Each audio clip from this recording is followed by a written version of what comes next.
Good morning sir. Very good morning. আজকে আমরা যেটা নিয়ে আলোচনা করব সেটা হচ্ছে female reproductive system. am I audible? আমার শব্দ ঠিকঠাক পৌঁছাচ্ছে? Yes sir. হ্যাঁ sir. Is the board clearly visible? পুরোটা আসছে স্ক্রিনে আমাদের? Yes sir. আজকে আমরা ভার্চুয়াল প্ল্যাটফর্মে সেশন করছি। আমি চাইবো যে তোমাদের পার্টিসিপেশনটা যেন পুরোটা আমি পাই, না হলে আমরা এত দূরে দূরে রয়েছে আমার পক্ষে বোঝা সম্ভব না যে তোমরা বুঝতে পারছো কি পারছো না। যেখানটা মনে হবে যে আমি শুনতে পেলাম না, বুঝতে পারলাম না, কনফিউশন রয়েছে, কোয়ারি রয়েছে, একটু আনমিউট করে জিজ্ঞেস করতে হবে, ঠিক আছে? আর আমি যেগুলো জিজ্ঞেস করবো একটু আনমিউট করে উত্তর দিতে হবে, ঠিক আছে? ঠিক আছে। চলো, female reproductive system. Female reproductive system. Female reproductive system.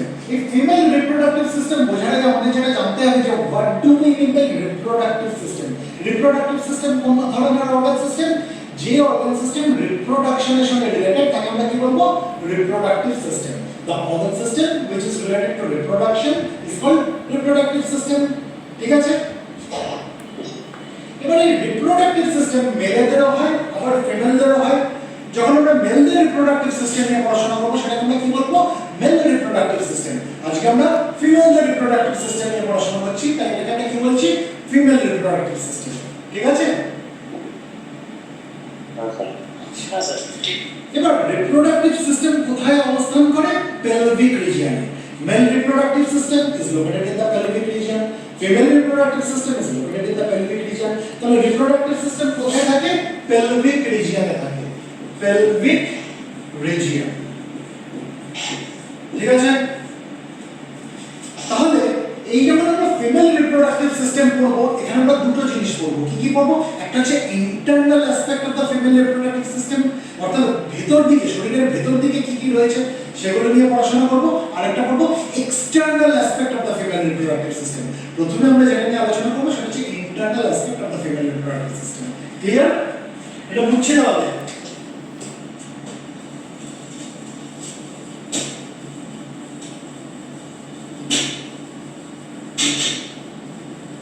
প্রথমে তাহলে আমরা কি আলোচনা করছি? Internal aspect of the female reproductive system. আমি যখন ছবিটা আঁকবো, ছবিটা আমরা কিভাবে আঁকি? আমরা যেন এইভাবে দেখছি, এরকম করে আঁকি। এটা আমার বাঁ হাত, মানে এটা বাঁ দিক হবে, এটা আমার ডান হাত, মানে এটা ডান দিক হবে। আমি যখন ছবিটা আঁকবো, এটা হচ্ছে তার ডান দিক, এটা হচ্ছে তার বাঁ দিক। ঠিক আছে? তাহলে মহিলাদের শরীরের দুদিকে, বাঁ দিক এবং ডান দিক, দুদিকে কি থাকে?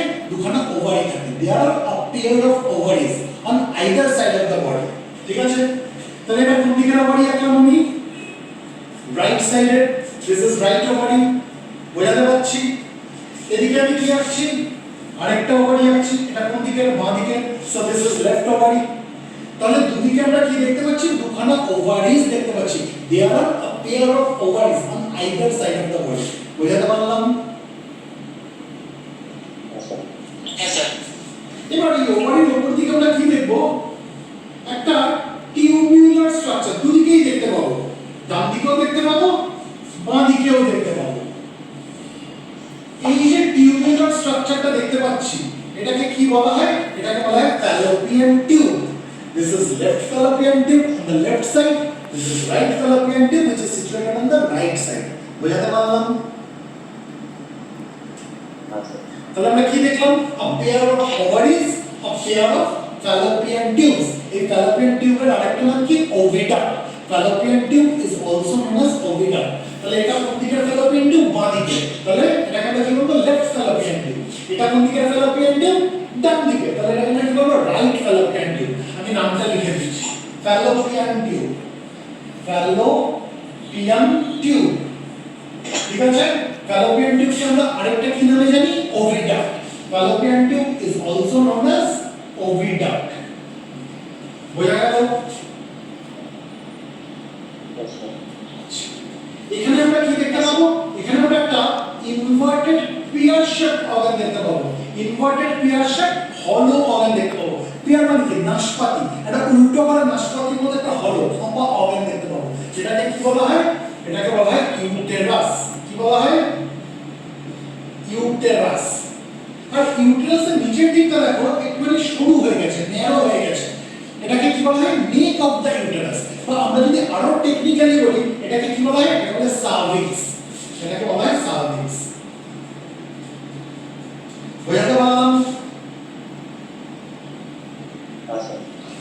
তারপর আমরা কি দেখতে পাবো, ভাজাইনা। এটা আমরা কি দেখছি, এটা ভাজাইনা দেখছি। তাহলে আমরা যখন ফিমেল রিপ্রোডাক্টিভ সিস্টেমের ইন্টারনাল অ্যাসপেক্ট নিয়ে কথা বলছি, আমরা ওখানে কি কি দেখতে পাচ্ছি, আ pair of ovaries, a pair of Fallopian tube, একটা ইউটেরাস, একটা ভাজাইনা। এই অবধি আমাদের কারোর কোথাও কনফিউশন হয়েছে, বুঝতে অসুবিধা হয়েছে? তাহলে আমরা একটা একটা করে আলোচনা করব। প্রথমে আমরা ওভারি নিয়ে আলোচনা করব, তারপর আমরা ফ্যালোপিয়ান টিউবে আসবো, তারপর ইউটেরাস আসবো, তারপর ভাজাইনাতে আসবো। ওভারি আমি একটা সাইড বুঝবো, একটা সাইড বুঝবো ছবিটা। আচ্ছা,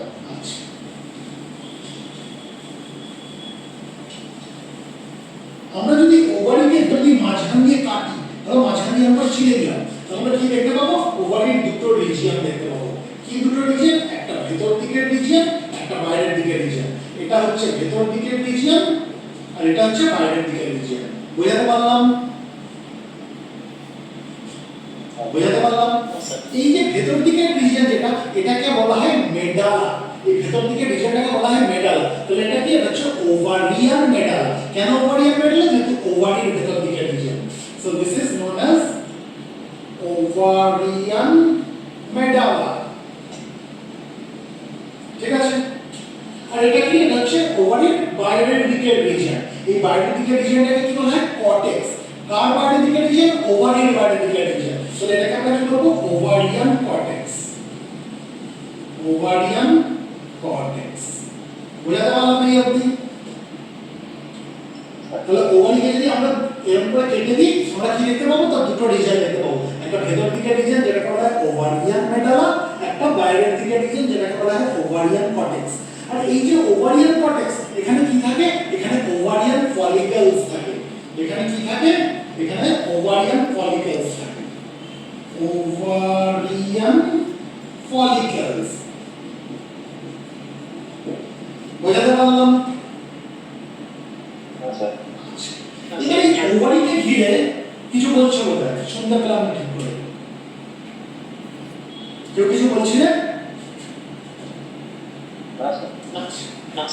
এবার এই ওভারিকে ঘিরে আমরা কি দেখবো, একটা ক্যাপসুল রয়েছে, একটা ক্যাপসুল দিয়ে এটা ঘেরা রয়েছে, যেটা আমি লাল দিয়ে আঁকলাম। এটাকে কি বলা হয়, এটাকে বলা হয় টিউনিকা অ্যালবুজিনিয়া। এটাকে বলা হয় টিউনিকা অ্যালবুজিনিয়া। কি বলা হয়, টিউনিকা অ্যালবুজিনিয়া। বুঝাতে পারলাম? This is tunica albuginea. এবার এই টিউনিকা অ্যালবুজিনিয়াকে ঘিরে আমরা দেখব ভিসারাল পেরিটোনিয়াম দিয়ে এটা ঘেরা রয়েছে, যেটাকে বলা হয় জার্মিনাল এপিথেলিয়াম। এই টিউনিকা অ্যালবুজিনিয়াকে ঘিরে এরকম করে ওভারিকে পুরো কভার করা রয়েছে, কি দিয়ে, ভিসারাল পেরিটোনিয়াম দিয়ে। ঠিক আছে? এটার নাম কি, এটার নাম হচ্ছে জার্মিনাল এপিথেলিয়াম। Germinal epithelium. তাহলে আমরা কি দেখলাম, ওভারির কটা অংশ, দুটো অংশ, একটা ভেতর দিকের অংশ, একটা বাইরের দিকের অংশ।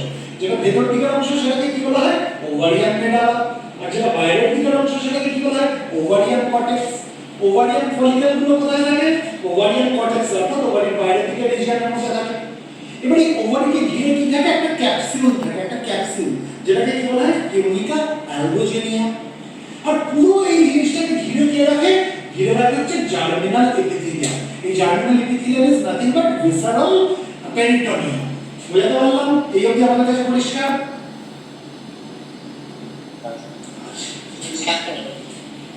এরপর আমরা আরেকটু ডিটেইলসে আমি একটা একটা করে বলছি। ঠিক আছে? এটা বুঝলাম তাহলে ওভারি। আবার আমরা আগের ছবিটায় ফিরে যাই।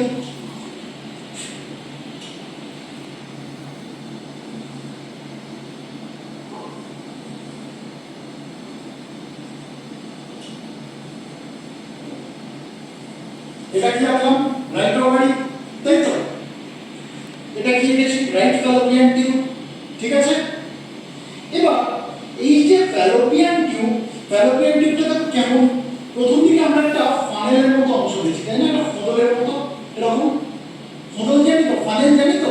ধরো একটা বোতলের মধ্যে তুমি কিছু একটা ঢালবে, বোতলের মুখটা সরু, তুমি ঢালতে পারছো না, তুমি ফানেল ব্যবহার করো, এরকম ফোদল ব্যবহার করো, করো না?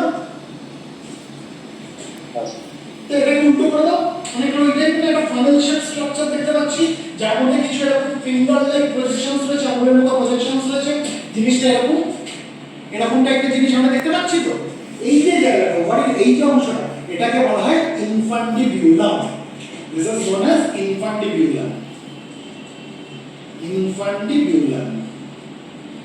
বলাতে পারলাম। এবারে ইনফান্ডিবিউলামের মধ্যে এই যে ফিঙ্গার লাইক প্রজেকশনস যেগুলো দেখতে পাচ্ছি, আঙুলের মতো যে জিনিসগুলো দেখতে পাচ্ছি, এগুলোকে বলা হয় ফিমব্রিয়া। এক একটাকে বলা হয় ফিমব্রিয়া। যখন আমরা একটা নিয়ে কথা বলবো তখন বলা হয় ফিমব্রিয়া, আর আমরা যখন একের অধিক নিয়ে বলবো, প্লুরালে বলবো, তখন তার সঙ্গে একটা ই জুড়ে যাবে, যেটাকে বলা হয় ফিমব্রি বা ফিমব্রিয়াই। তার মানে এটা কি, এটা একটা ফিমব্রিয়া, এটা একটা ফিমব্রিয়া। আর আমরা তাহলে এগুলো কি বলতে পারি, ইনফান্ডিবিউলামের মধ্যে আমরা কিছু ফিমব্রিয়াই দেখতে পাচ্ছি, বানানটা কি হয়ে যাবে, প্লুরাল হয়ে গেলে একটা ই জুড়ে যাবে। এটার উচ্চারণ কি, এটার উচ্চারণ ফিমব্রিয়াই বা ফিমব্রি বলতে পারি। যখন একটা নিয়ে বলছি ফিমব্রিয়া, যখন প্লুরালে বলছি একটা ই জুড়ে দেবো তার সঙ্গে। বোঝাতে পারলাম? ক্লিয়ার? তার মানে আমরা ইনফান্ডিবিউলামের মধ্যে আমরা কি দেখতে পাচ্ছি, কিছু ফিমব্রিয়াই দেখতে পাচ্ছি। ক্লিয়ার? আচ্ছা, এবার এই যে এতগুলো ফিমব্রিয়াই আমরা দেখতে পাচ্ছি, তার মধ্যে কোনো একটা ফিমব্রিয়া বাকিদের থেকে এক তুলনামূলক লম্বা এবং যেটা ওভারিকে টাচ করতে পারে। বোঝাতে পারলাম? এই যে লম্বা মতো যে ফিমব্রিয়াটা দেখতে পাচ্ছি, বাকিদের থেকে তুলনামূলক লম্বা, যেটা ওভারিকে হালকা করে টাচ করে, এটাকে বলা হয় ovarian fimbria. This is known as ovarian fimbria. বোঝাতে পারলাম কি পারলাম না? এই কি পরিষ্কার হলো? এই ফিমব্রিয়াই যেগুলো রয়েছে, এই ফিমব্রিয়াগুলোর কাজ কি, যখন ওভুলেশন হবে, অর্থাৎ ওভারি থেকে যখন ওভামটা বেরোবে, স্পার্ম যেমন মোটাই, যে চলতে পারে, ওভামটা চলতে পারে না, তাহলে ওভারি যখন ওভামকে ছাড়লো, তাকে ধরে ফ্যালোপিয়ান টিউবের মধ্যে ঢোকাতে হবে। এই যে ওভামকে যে ধরে ফ্যালোপিয়ান টিউবের মধ্যে ঢুকিয়ে দেবে, সেগুলো কি করবে, এই ফিমব্রিয়াগুলো করবে। ক্লিয়ার? মানে আমার গিয়ে একটা বল ছুটলে, আমি তো বলটাকে ক্যাচ লিখবো, এই ক্যাচ লেখার জন্য এই আঙুলগুলো দরকার, আঙুলগুলো না থাকলে কি ক্যাচ লিখতে পারতাম না? পারতাম না, আঙুলগুলোকে লিখে নেবো। বোঝাতে পারছি? তাহলে ওভারি যখন ওভামকে রিলিজ করলো, যখন ওভুলেশন হলো, এই ওভামটাকে ধরবে কে, এই ফিমব্রিয়াগুলো ধরবে। এই ফিমব্রিয়াগুলো ধরে কি করবে, একে ফ্যালোপিয়ান টিউবের মধ্যে ঢুকিয়ে দেবে। ক্লিয়ার? ফ্যালোপিয়ান টিউবের যেটা সবথেকে চওড়া অংশ, দেখো এখানে সবথেকে চওড়া, এই জায়গাটাকে বলা হয় অ্যাম্পিউলা। এই জায়গাটাকে কি বলা হয়, অ্যাম্পিউলা। ঠিক আছে? তারপরের অংশটা দেখো আবার শুরু হয়ে গেছে, তাই না? ফ্যালোপিয়ান টিউবের এই যে জায়গাটা ন্যারো হয়ে গেছে, এটাকে বলা হয় ইসমাস। এটাকে বলা হয় ইসমাস। এখানে একটা জিনিস আমি বলে রাখি, যদিও এর বানানটা ISTHMUS, আমরা কিন্তু এটাকে ইসথামাস বলবো না, আমরা এটাকে কি বলবো, ইসমাস বলবো। যেমন দেখবে অ্যাজমা যদি বানান করো ASTHMA, আমরা কি অ্যাস্থমা বলি? যারা বলি তারা ভুল প্রনাউন্স করি, অ্যাকচুয়াল প্রনাউন্সিয়েশন কিন্তু অ্যাস্থমা না, ওর প্রনাউন্সিয়েশন হচ্ছে অ্যাজমা। ঠিক সেরকম this is not isthmus, this is isthmus. বুঝতে পারলাম? এবার এই ফ্যালোপিয়ান টিউবের যে অংশটা ইউটেরাইন ওয়ালের মধ্যে ঢুকে গেছে, একদম ন্যারোয়েস্ট পার্ট, একদম সরু ন্যারোয়েস্ট পার্ট, সেটাকে কি বলা হয়, ইন্ট্রামিউরাল পার্ট। কি বলা হয়, ইন্ট্রামিউরাল পার্ট। বুঝতে পারলাম? আমরা নিচু ক্লাসে কি পড়েছি, ফ্যালোপিয়ান টিউবের তিনটে রিজিয়ন, কি কি, ইনফান্ডিবিউলাম, অ্যাম্পিউলা এন্ড ইসমাস। এখন আমরা একটু ডিটেইলসে পড়ছি। এখন আমরা কি করব, ফ্যালোপিয়ান টিউবের কটা পার্ট, চারটে পার্ট। কি কি, ইনফান্ডিবিউলাম, অ্যাম্পিউলা, ইসমাস এন্ড ইন্ট্রামিউরাল পার্ট। এই কি বোঝাতে পারলাম? আচ্ছা স্যার।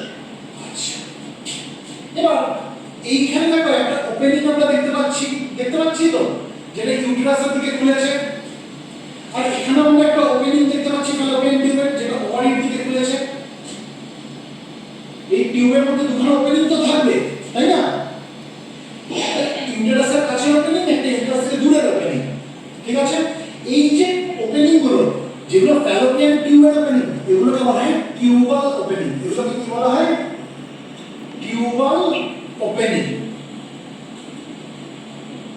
যেহেতু ফ্যালোপিয়ান টিউবের ওপেনিং, তাই এগুলোকে বলা হয় টিউবাল ওপেনিং। এবার যে টিউবাল ওপেনিংটা ইউটেরাসের কাছে রয়েছে সেটাকে আমরা কি বলবো? Proximal tubal opening. প্রক্সিমাল কথাটা মানে হচ্ছে কাছে, ইউটেরাসের কাছে। তাহলে এই ওপেনিংটাকে আমরা কি বলবো? Proximal tubal opening. বোঝাতে পারলাম? হ্যাঁ স্যার। আর যে ওপেনিংটা ইউটেরাস থেকে দূরে সেটাকে আমরা কি বলবো? Distal tubal opening. ডিস্টাল মানে হচ্ছে দূরে। তাহলে এই ওপেনিংটা কি? Distal tubal opening.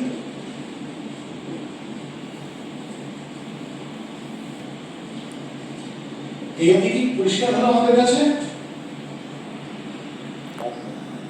ফ্যালোপিয়ান টিউবের দুখানা ওপেনিং, একটা ইউটেরাসের কাছে দুটো ওপেনিং যেটাকে আমরা বলবো প্রক্সিমাল টিউবাল ওপেনিং, একটা হচ্ছে ইউটেরাস থেকে দূরে ওভারির দিকে ওপেনিং যেটাকে আমরা বলবো distal tubal opening. Proximal tubal opening and distal tubal opening. এই অবধি পরিষ্কার? আচ্ছা, এবারে ফ্যালোপিয়ান টিউবের তিনটে লেয়ার রয়েছে। কি কি তিনটে লেয়ার? একদম ভেতর দিকের যে লেয়ারটা, যদি আমাকে আঁকতে হয়, একদম ভেতর দিকের যে লেয়ারটা, আমরা যদি ফ্যালোপিয়ান টিউবের ওয়ালটা দেখি, আমরা এখানে তিনটে লেয়ার দেখতে পাবো। একদম ভেতর দিকের যে লেয়ারটা, মানে এটা তো লিউমেন, ফ্যালোপিয়ান টিউবের ভেতরের ফাঁকা জায়গাটা, একদম ভেতরের যে লেয়ার, এটাকে বলা হয় মিউকোসা। এটাকে কি বলা হয়? মিউকোসা। আমি এখানে দিচ্ছি মিউকোসাটাকে একদম ভেতর দিকের লেয়ার। বোঝাতে পারলাম? যেখানে কি দেখতে পাবো আমরা? সরু সরু চুলের মতো কিছু জিনিস দেখতে পাবো। এগুলোকে কি বলা হয়? সিলিয়া। আমরা জানি, কারণ সিলিয়ারি বিট হয়, জানি তো? সিলিয়াগুলো কাঁপে, বিট হয়, সিলিয়ারি বিট। এগুলো কোথায় রয়েছে? মিউকোসাতে রয়েছে। তারপরের যে লেয়ারটা, অর্থাৎ মাঝের যে লেয়ার, সেটাকে বলা হয় মাস্কিউলারিস। কি বলা হয়? মাস্কিউলারিস। নাম থেকেই বুঝতে পারছি, তাহলে মিডল লেয়ারটা কিসের তৈরি? মাসলের তৈরি। কোন ধরনের মাসলের তৈরি? স্মুথ মাসলের তৈরি, যার জন্য এখানে আমরা পেরিস্টালসিসের মতো জিনিস দেখতে পাবো। বোঝাতে পারলাম? আর একদম বাইরের যে লেয়ারটা, ফ্যালোপিয়ান টিউবের যে ওয়াল যেটা রয়েছে তার একদম বাইরের যে লেয়ার, সেটাকে বলা হয় সেরোসা। সেটাকে বলা হয় সেরোসা। এই অবধি পরিষ্কার হলো আমাদের কাছে? তাহলে এই যে আমরা পড়লাম, আমি ছোট ছোট প্রশ্ন করি, একটু বলতে পারবে? একটু রিভিশন হয়ে যাক ছোট্ট ছোট্ট করে। ওভারির কটা রিজিয়ন আমরা দেখলাম? ওভারি দুটো, একটা ভেতরের একটা বাইরের, তাই তো? ভেতরের রিজিয়নটাকে কি বলা হয়? Ovarian medulla. আর বাইরের রিজিয়নটাকে কি বলা হয়? Ovarian cortex. Very good, ovarian cortex. Ovarian ফলিকলগুলো কোন রিজিয়নে থাকে? বাইরের দিকের রিজিয়নে, অর্থাৎ ওভারিয়ান কর্টেক্সে থাকে, তাই তো? এবার এই ওভারিকে ঘিরে এক ধরনের ক্যাপসুল আমরা দেখতে পাই, একটা ডেন্স একটা ক্যাপসুল দেখতে পাই। ওটার নাম কি?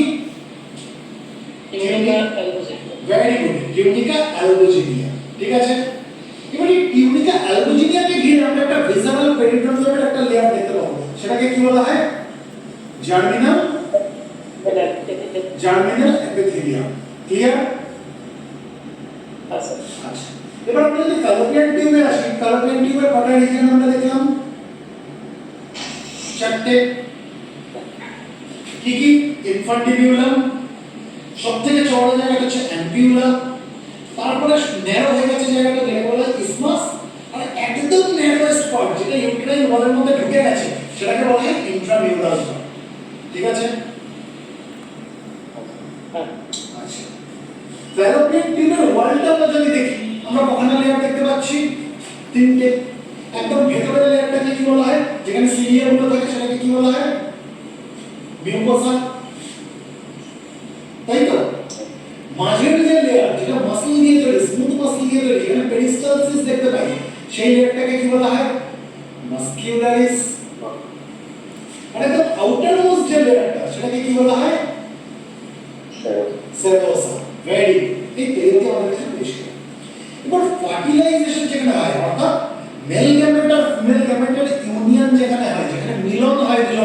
সেটা কোন জায়গায় হয় অ্যাম্পিউলার রিজিয়নে হয় বুঝতে পারলাম ওভাম এখান দিয়ে ওভারি ছাড়লো সেই ওভাম ঢুকলো ফ্যালোপিয়ান টিউবের মধ্যে অ্যাম্পিউলাতে আসলো আর যে অসংখ্য স্পার্ম পুরুষ ছেড়েছে তার মধ্যে থেকে যেটা সবথেকে এফেক্টিভ স্পার্ম তার মিলন হবে এই ওভামের সাথে তাই তো এই যে মিলন হলো স্পার্ম আর ওভামের মিলন অর্থাৎ যেটাকে আমরা ফার্টিলাইজেশন বলি fusion of male and female gametes এই যে ফার্টিলাইজেশন এটা কোথায় হয় অ্যাম্পিউলার রিজিয়নে হয় ক্লিয়ার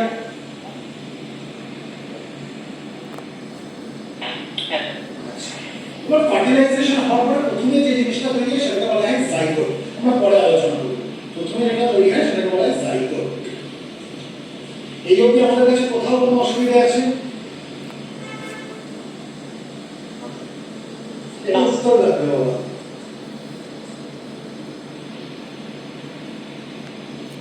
একটু আনমিউট করে উত্তর লাগবে যদি মনে হয় অসুবিধা আছে জিজ্ঞেস করো যদি মনে হয় না বুঝতে পেরেছি অন্তত সেটাও বলো এবার ইউটেরাস ইউটেরাসের তিনটে রিজিয়ন কি কি একদম উপর দিকের একটা রিজিয়ন আমরা দেখতে পাচ্ছি এটাকে কি বলা হয় ফান্ডাস একদম উপর দিকের রিজিয়নটাকে বলা হয় ফান্ডাস ঠিক আছে এবার যেটা মেইন রিজিয়ন ইউটেরাসের এই যে ভেতর দিকের যে রিজিয়নটা মেইন রিজিয়ন মাঝের যে রিজিয়ন এটাকে বলা হয় বডি বা কর্পাস কর্পাস বা বডি আর ইউটেরাসের একদম যেটা নিচের দিকে রিজিয়ন যেটা ন্যারো হয়ে গেছে যেটাকে নেক অফ দ্য ইউটেরাস বলা হয় সেটাকে কি বলা হয় সার্ভিক্স তাহলে ইউটেরাসের কটা রিজিয়ন আমরা দেখলাম তিনটে রিজিয়ন কি কি ফান্ডাস কর্পাস বা বডি এবং সার্ভিক্স এই কি ক্লিয়ার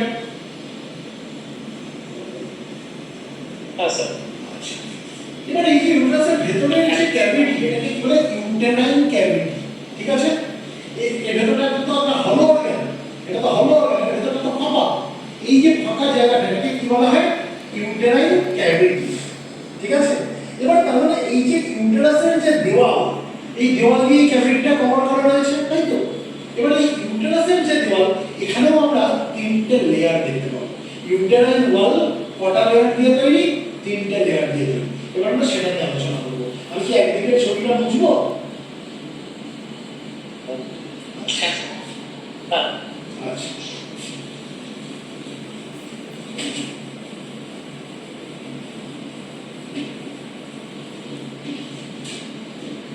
এবার ইউটেরাসের মধ্যে আমরা তিনটে লেয়ার দেখতে পাবো ইউটেরাসের ওয়ালের আমরা তিনটে লেয়ার দেখতে পাবো কি কি তিনটে লেয়ার দেখো একদম ভেতর দিকের যে লেয়ারটা সেটাকে বলা হয় এন্ডোমেট্রিয়াম ইনারমোস্ট লেয়ারকে কি বলা হয় এন্ডোমেট্রিয়াম ঠিক আছে মাঝের যে লেয়ার সেটা মোটা লেয়ার এটাকে কি বলে মায়োমেট্রিয়াম এটাকে কি বলা হয় মায়োমেট্রিয়াম আমি আগেও শিখেছিলাম মায়ো কথাটার মানে কি মায়ো কথাটা কোথা থেকে আসছে মাসল থেকে তাহলে মায়োমেট্রিয়াম কি দিয়ে তৈরি মাসল দিয়ে তৈরি কোন ধরনের মাসল স্মুথ মাসল দিয়ে তৈরি ঠিক আছে আর বাইরের যে লেয়ারটা সেটা একটা পাতলা লেয়ার এটাকে কি বলা হয় এটা বলে পেরিমেট্রিয়াম এটাকে বলা হয় পেরিমেট্রিয়াম তাহলে ইউটেরাসের মধ্যে আমরা কটা লেয়ার দেখছি তিনটে লেয়ার দেখছি ইউটেরাইন ওয়ালের কটা লেয়ার দেখছি তিনটে লেয়ার দেখছি কি কি একটা একদম ভিতরের যেটা রয়েছে যেটা ইউটেরাইন ক্যাভিটির দিকে রয়েছে সেটাকে বলা হচ্ছে এন্ডোমেট্রিয়াম তারপরে যে লেয়ারটা একটা মোটা লেয়ার মাসল দিয়ে তৈরি লেয়ার যেটা সেটাকে বলা হচ্ছে মায়োমেট্রিয়াম আর একদম বাইরের দিকে যে লেয়ারটা একদম বাইরের দিকে সেটাকে কি বলা হচ্ছে পেরিমেট্রিয়াম বুঝতে পারলাম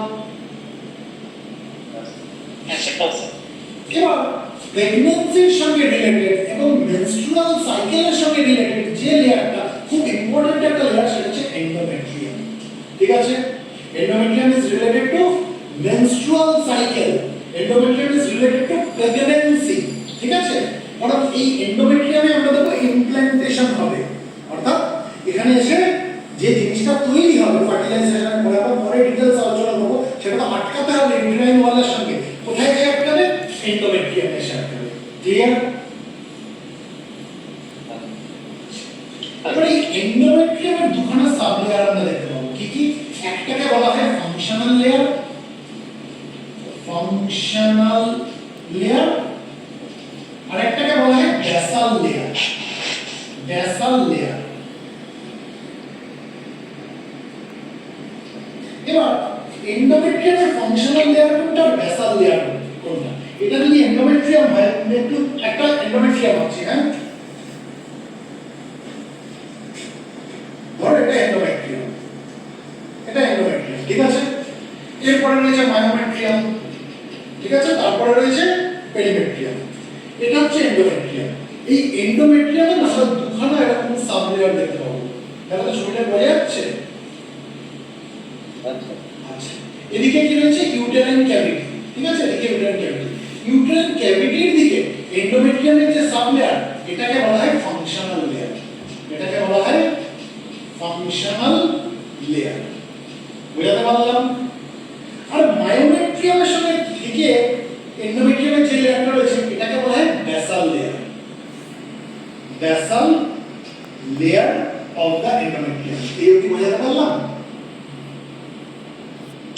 আচ্ছা, আচ্ছা, এই যে ফাংশনাল লেয়ার, এটা না আমরা দেখবো মেনস্ট্রুয়াল সাইকেল যখন আমরা পড়বো তখন দেখবো এই ফাংশনাল লেয়ারটা আস্তে আস্তে মোটা হতে লাগে এবং একটা সময় আসে যখন এটা আবার ভেঙে বেরিয়ে যায়, আবার নতুন করে ওটা মোটা হতে লাগে। আমরা পরে পড়বো, যখন আমরা মেনস্ট্রুয়াল সাইকেল এবং মেনস্ট্রুয়েশন নিয়ে আলোচনা করবো তখন আমরা পড়বো।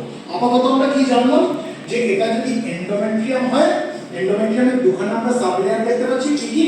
একটা হচ্ছে functional layer of the endometrium, যেটা ইউটেরাইন ক্যাভিটির দিকে রয়েছে, আর একটা হচ্ছে বেসাল লেয়ার, যেটা মায়োমেট্রিয়ামের সঙ্গে ঠেকে রয়েছে।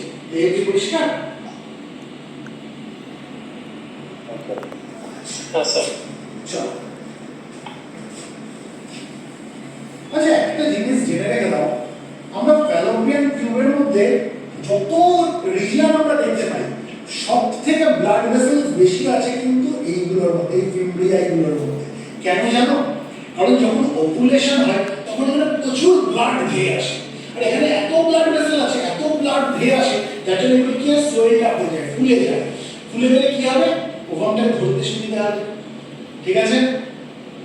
তাহলে ওভামটাকে ধরতে গেলে কি করতে হবে, এগুলোকে ফুলতে হবে, সোয়েল হতে হবে, তাহলে ভালোভাবে সে ওভামটাকে ধরতে পারবে, ধরে ফ্যালোপিয়ান টিউবের মধ্যে ঢোকাতে পারবে। বুঝতে পারলাম? ফার্টিলাইজেশন কোন জায়গায় হয়, ফ্যালোপিয়ান টিউবের অ্যাম্পিউলার রিজিয়নে হয়, ঠিক আছে। ফার্টিলাইজেশন কোথায় হয়, ফ্যালোপিয়ান টিউবের যেটা সবথেকে চওড়া রিজিয়ন অ্যাম্পিউলার, সেখানে হচ্ছে। আমাদের অনেকের একটা ভুল ধারণা থাকে, অনেকেরই ভুল ধারণা থাকে যে এই মেনস্ট্রুয়াল সাইকেলে যদি ডান দিকের ওভারি থেকে ওভাম রিলিজ হয়, পরের মেনস্ট্রুয়াল সাইকেলে বাঁ দিকের ওভারি থেকে ওভাম রিলিজ হবে, আবার তারপরের মেনস্ট্রুয়াল সাইকেলে আবার ডান দিকের ওভারি থেকে ওভাম রিলিজ হবে, আবার পরের মেনস্ট্রুয়াল সাইকেলে বাঁ দিকের ওভারি থেকে ওভাম রিলিজ হবে। কিন্তু এটা পুরোটাই কিন্তু মিথ, এরকম হবে এরকম কোনো বাধ্যবাধকতা নেই। বুঝতে পারলাম? হতেই পারে এই সাইকেলে যদি ডান দিকের ওভারি থেকে ওভাম রিলিজ হয়, পরের সাইকেলেও ডান দিকের ওভারি থেকে ওভাম রিলিজ হবে, হতেই পারে, ঠিক আছে। বুঝতে পারছি? হ্যাঁ, তাহলে মোটামুটি আমরা ওভারি, ফ্যালোপিয়ান টিউব, ইউটেরাসের একটা কনসেপ্ট আমরা পেলাম, ঠিক আছে। এবার আসি ভাজাইনা। এই যে ভাজাইনা, এই ভাজাইনাটা অ্যাকচুয়ালি কি? এই ভাজাইনাটা কাজ কি? দেখো, রিপ্রোডাকশন পসিবল তখনই হবে যখন স্পার্ম আর ওভামের মিলন হবে, আর স্পার্ম তখনই ফিমেল রিপ্রোডাক্টিভ মানে এই ট্র্যাকটার মধ্যে আসবে যখন এই ভাজাইনার মধ্যে ইনসেমিনেশন হবে। বোঝাতে পারছি? তাই তো? পেনিসটা কোথায় ঢোকে? ভাজাইনার মধ্যে ঢোকে, এবং এখানে কি হয়, এখানে ইনসেমিনেশন হয়, ইজাকুলেশন হয়, সিমেন্টকে ঢেলে দেওয়া হয়, ঠিক আছে। এবার এখান থেকে অসংখ্য স্পার্ম কি হয়ে যায়, ভেতর দিকে চলে আসে, এবং তার মধ্যে থেকে যেটা সব থেকে এফেক্টিভ স্পার্ম, তার সঙ্গেই ওভামের মিলন হয়। দেখো, এরকম ভাবেই তো জিনিসটা তৈরি না। একটা কলেজে একজন মহিলা 10 জন ছেলে পেছন পেছন ঘুরছে, প্রেমটা কার সাথে হয়, যে তার জন্য সব থেকে যোগ্য তার সাথেই না হবে। তো বায়োলজি তো সেম, অসংখ্য স্পার্ম ঢুকলো, নিজেদের মধ্যে কম্পিটিশন তৈরি করে দিল, আলটিমেটলি ফিউশন কার সাথে হবে, কোন স্পার্মের সাথে ওভামের হবে, যে সবথেকে এফেক্টিভ স্পার্ম তার সঙ্গে ওভামের ফিউশন হয়। বোঝাতে পারলাম? হ্যাঁ স্যার। হ্যাঁ স্যার। তাহলে ভাজাইনা কি? What is ভাজাইনা? যদি মজা করে বলতে হয়, ভাজাইনা হচ্ছে পুরুষের কর্মস্থান আর বাচ্চার জন্মস্থান। হ্যাঁ, বাচ্চা ওখান থেকেই বেরোবে, তাই তো? আর পুরুষও তার কর্ম এখানেই করছে, সুতরাং ভাজাইনা বাচ্চার জন্মস্থান, পুরুষের কর্মস্থান। বোঝাতে পারলাম? Jokes about. যাই হোক, তার মানে আমরা কি দেখছি যে এই যে ভ্যাজাইনাল ক্যানাল, সার্ভাইকাল ক্যানাল আর ভ্যাজাইনাল লুমেন, সার্ভাইকাল ক্যানাল মানে সার্ভাইকাল সার্ভিসের ভেতর দিয়ে যে ক্যানালটা চলে গেছে এবং ভ্যাজাইনাল লুমেন, এই দুটো নিয়ে কি হচ্ছে, বাচ্চার জন্ম হচ্ছে। তাই এটাকে কি বলা হয়? বার্থ ক্যানাল বলা হয়। এটাকে কি বলা হয়? Birth canal. বোঝাতে পারলাম? বোঝাতে পারলাম? বার্থ ক্যানাল, কেন বার্থ ক্যানাল? এই ক্যানাল দিয়েই তো বাচ্চাটা ডেলিভারি হচ্ছে, তাই না? বাচ্চাটা বেরোচ্ছে কোথা দিয়ে? এখান দিয়েই তো বেরোচ্ছে। বাচ্চা তো অন্য কোথা দিয়ে বেরোয় না। আমি যদি তাকে কেটে না বার করি, নর্মালি তো এই বাচ্চাটা বেরোয়, কোথা দিয়ে বেরোবে? এখান দিয়েই বেরোবে। সার্ভিক্স হয়ে ভ্যাজাইনা হয়ে তারপরে বেরোবে বাচ্চাটা। সেই জন্য এই অংশটাকে কি বলা হচ্ছে? বার্থ ক্যানাল বলা হচ্ছে। বোঝাতে পারলাম? হ্যাঁ স্যার। ভাজাইনাল ওয়ালেরও আমরা দেখেছি তিনটে সাবলেয়ার রয়েছে। কি কি? ভেতর দিকের যে সাবলেয়ার সেটাকে বলা হয় মিউকোসা। ভেতর দিকের সাবলেয়ারটাকে কি বলা হয়? মিউকোসা। ঠিক যেমন আমরা ফ্যালোপিয়ান টিউবের ক্ষেত্রে বলেছিলাম ভেতর দিকের সাবলেয়ারটাকে কি বলা হয়? মিউকোসা। ঠিক সেরকম ভাজাইনাল ভেতর দিকের সাবলেয়ারটাকেও মিউকোসা বলা হয়। ঠিক আছে? মাঝের যে সাবলেয়ার সেটাকে বলা হয় মাস্কিউলারিস। মাস্কিউলারিস। আমরা ফ্যালোপিয়ান টিউবে দেখেছিলাম তার মাঝের লেয়ারটাকে কি বলা হয়? মাস্কিউলারিস। যেহেতু এখানে মাসল রয়েছে, ভাজাইনাল মাঝের লেয়ারটাকেও মাস্কিউলারিস বলা হয়। কেন? যেহেতু এখানে মাসলস রয়েছে। ঠিক আছে? আর যেটা একদম বাইরের দিকের যে সাবলেয়ার ভাজাইনাল ওয়ালের, সেটাকে বলা হয় অ্যাডভেন্টিশিয়া। এটাকে বলা হয় অ্যাডভেন্টিশিয়া। এই অবধি বোঝাতে পারলাম? স্যার কি বললেন? অ্যাডভেন্টিশিয়া, A D V E N T I T I A, অ্যাডভেন্টিশিয়া। ঠিক আছে? হ্যাঁ স্যার। আচ্ছা, এবার একটা প্রশ্ন করি।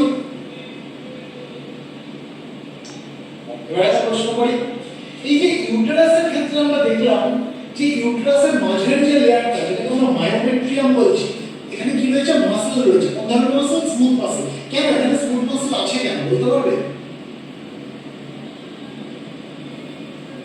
দেখো, যখন বাচ্চাটা ডেলিভারি হবে, তাই তো, এখানে একটা চাপের দরকার, প্রেসার ক্রিয়েট করতে হবে। ধরো এটা একটা টুথপেস্টের টিউব, ঠিক আছে? আমি এই ঢাকাটা খুললাম, এটাকে আমি যদি উল্টো করে আমি যদি টুথপেস্টের টিউবটায় চাপ দিই, তাহলে কি হবে? মুখ দিয়ে কি বেরোবে? টুথপেস্টটা বেরোবে। পেস্টটা বেরিয়ে আসবে। ঠিক সেরকম চিন্তা করো, বাচ্চাটা বেরোতে হবে, তাহলে এখানে একটা প্রেসার ক্রিয়েট করতে হবে, এখানে একটা চাপের সৃষ্টি করতে হবে। এই চাপটাকে দিলে এই ইউটেরাসের মধ্যে থাকা স্মুথ মাসলে চাপ দেবে, যাতে বাচ্চাটা বেরিয়ে আসতে পারে। বোঝাতে পারলাম? সেই জন্য মায়োমেট্রিয়াম হচ্ছে খুব ইম্পর্টেন্ট একটা লেয়ার। ক্লিয়ার? চলো এটা বুঝছি, তাহলে এটা বুঝি। হ্যাঁ। আচ্ছা,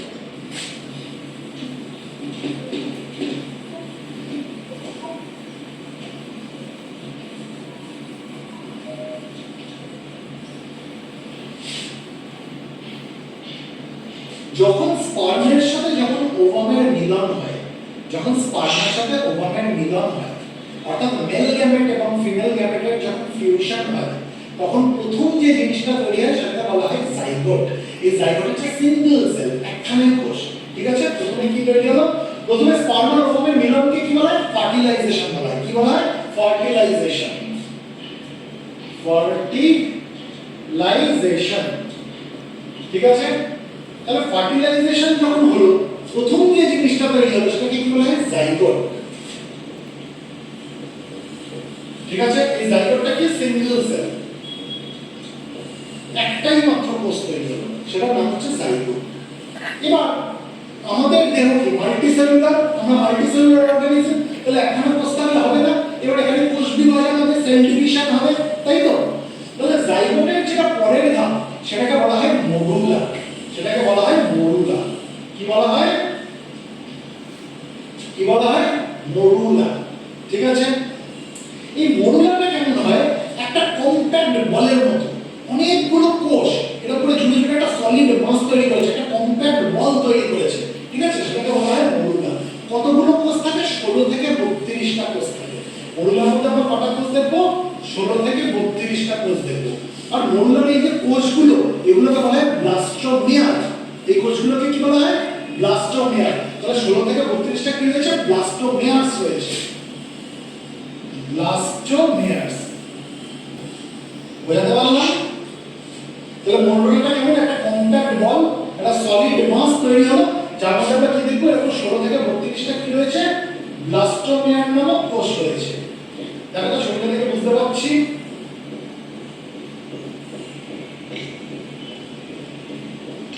ছবিটা দেখে বোঝা যাচ্ছে? আচ্ছা, এবার এই মডুলাটা কি হবে? মডুলাটা ফ্যালোপিয়ান টিউব থেকে গড়াতে গড়াতে গড়াতে সিলিয়ারিটি আছে তো, ঠিক আছে, পেরিস্টালসিস আছে তো, তাহলে এই মডুলাটা কি হবে? ফ্যালোপিয়ান টিউব থেকে গড়াতে গড়াতে গড়াতে গড়াতে কোথায় এসে ঢুকবে? ইউটেরাসের মধ্যে ঢুকবে, ইউটেরাইন ক্যাভিটির মধ্যে ঢুকবে। বুঝতে পারলাম? এবার ইউটেরাসের মধ্যে ঢুকে কিন্তু এই মডুলার ইমপ্ল্যান্টেশন হবে না, অর্থাৎ মডুলা কিন্তু নিজেকে ইউটেরাইন ওয়ালের সঙ্গে আটকাতে পারবে না। মডুলাটা আরো ফার্দার ডেভেলপ হবে, ওই যে জিনিসটা তৈরি হবে সেটা বলে ব্লাস্টোসিস্ট। তাহলে কি তৈরি হবে? মডুলাটা আরো ফার্দার ডেভেলপ হয় ব্লাস্টোসিস্ট। বুঝাতে পারলাম? হ্যাঁ স্যার। এই যে ব্লাস্টোসিস্ট তৈরি হলো, এই ব্লাস্টোসিস্ট কি করবে? নিজেকে ইউটেরাইন ওয়ালের সঙ্গে নিজেকে আটকে ফেলবে। ক্লিয়ার?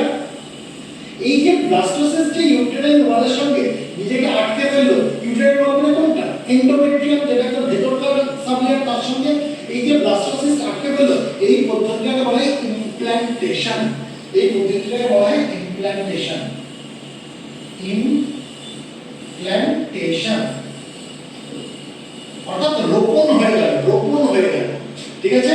ব্লাস্টোসিস তার নিজেকে ইউটেরাইন ওয়ালের সঙ্গে রোপণ করে দিল, তার রোপণ হয়ে গেল, ইমপ্ল্যান্টেশন হয়ে গেল। ঠিক আছে? আর যেই মুহূর্তে ইমপ্ল্যান্টেশন হলো, সঙ্গে সঙ্গে মহিলাটির মেনস্ট্রুয়েশন বন্ধ হয়ে গেল। ক্লিয়ার? ক্লিয়ার? হ্যাঁ। আমরা একজন মহিলাকে প্রেগন্যান্ট কখন বলবো? যখন ফার্টিলাইজেশন হবে তখন, না যখন ইমপ্ল্যান্টেশন হবে তখন?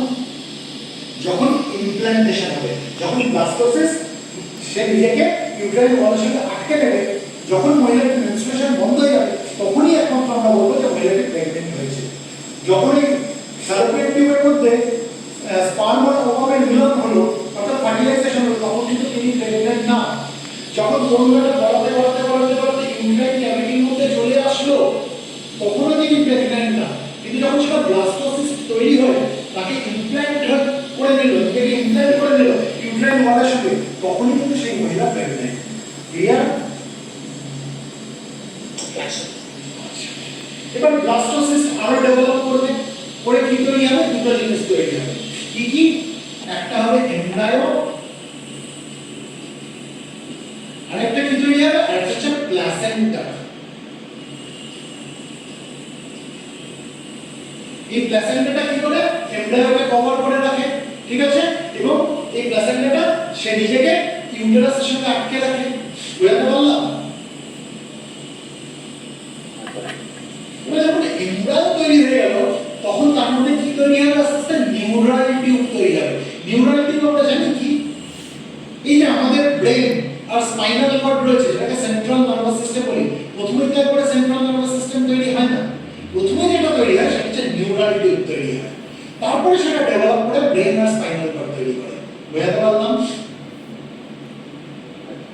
তাহলে প্রথমে এমব্রায়ো তৈরি হলো, এখানে কি তৈরি হওয়া শুরু হলো? নিউরাল টিউব তৈরি হলো। বুঝতে পারলাম? এবার এমব্রায়োর পরের ধাপ কি? এমব্রায়োর পরের ধাপ হচ্ছে ফিটাস। এমব্রায়োর পরের ধাপ হচ্ছে ফিটাস। তাহলে আমরা কি কি দেখলাম?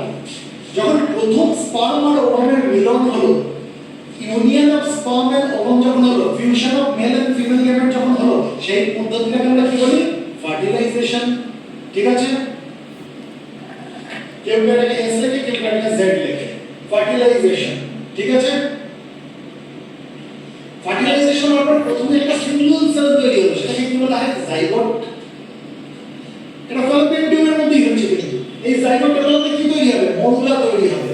মরুলা কটা কোষ দিয়ে তৈরি? 16 থেকে 32টা কোষ দিয়ে তৈরি। সেই কোষগুলোকে কি বলে? ব্লাস্টোমিয়ার বলা হয়।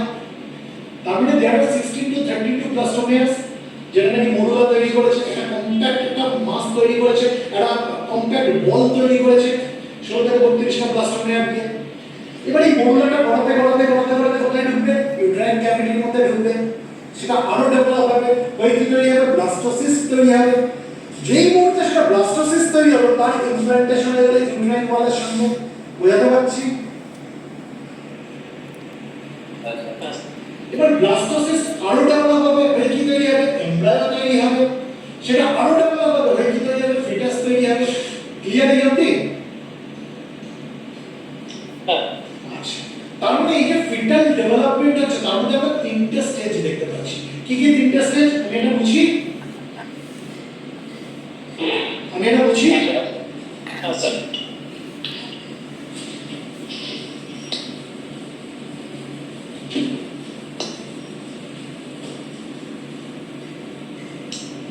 তিনটে স্টেজ কি কি তৈরি হবে? প্রথম যে স্টেজ সেটাকে বলে germinal stage, stages of fetal development. আমি লিখে দিচ্ছি 3 স্টেজেস অফ ফিটাল ডেভেলপমেন্ট।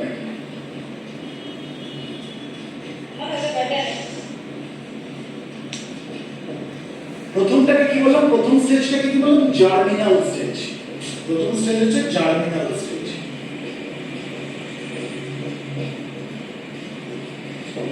এই জার্মিনাল স্টেজে কি হয়?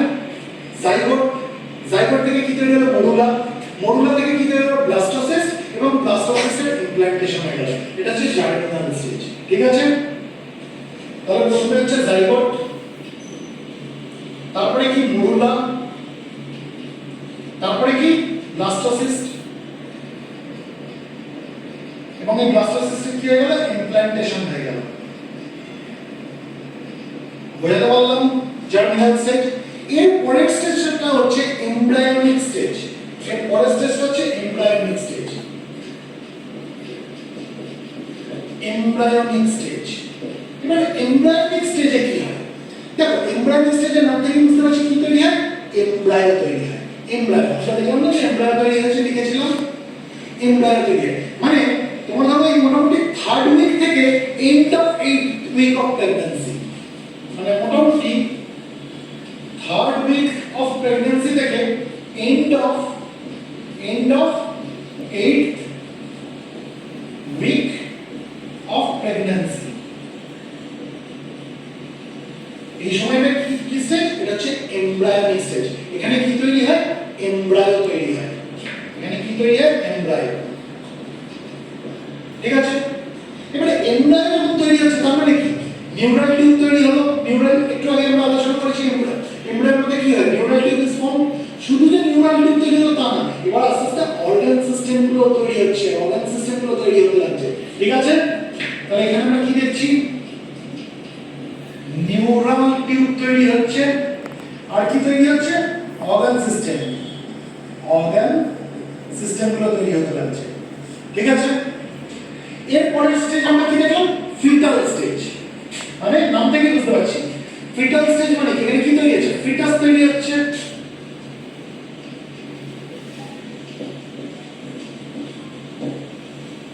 বোঝাতে পারছি কি? আচ্ছা, তাহলে ফিটাল স্টেজটা আমরা কখন দেখবো? ওই অ্যারাউন্ড 9th উইক।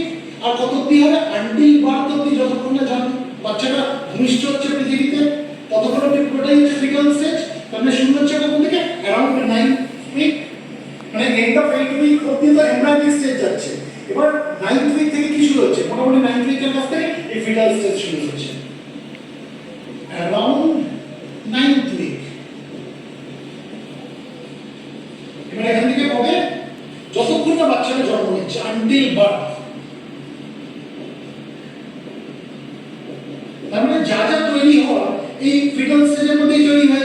এই যে অর্গানিক সিস্টেমগুলো যে আমরা দেখলাম সবে শুরু হওয়া তো তৈরি হওয়া শুরু হয়েছে এমব্রায়োনিক স্টেজে, সেটা আরো ডেভেলপ করবে কোথায়, সে ফিটাল স্টেজে ডেভেলপ করবে, তাই তো? এবং এই ফিটাল স্টেজে বোঝা যাবে যে যে তৈরি হচ্ছে সেটা মেল নাকি ফিমেল, বোঝাতে পারছি? স্যার মোটামুটি 20 উইকস এর আশেপাশে, মোটামুটি যেটাকে তো 20 উইকস এর আশেপাশে সেটা লিম্বস গুলোকে দাঁড়াতে পারে। বলেন না লাঠি মারছে পেটে,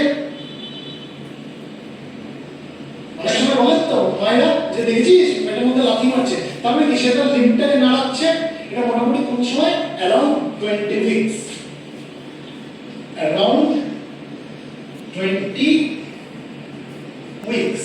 এখানে কি হবে, তাদের লিম্বসের মুভমেন্ট হবে, মুভ ইটস লিম্বস।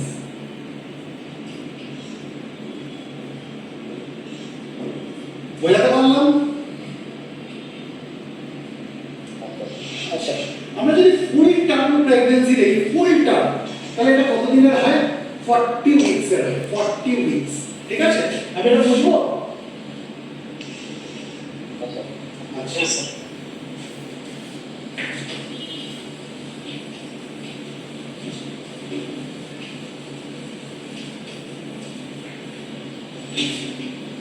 আমরা যদি ফুল টার্ম প্রেগন্যান্সি দেখি,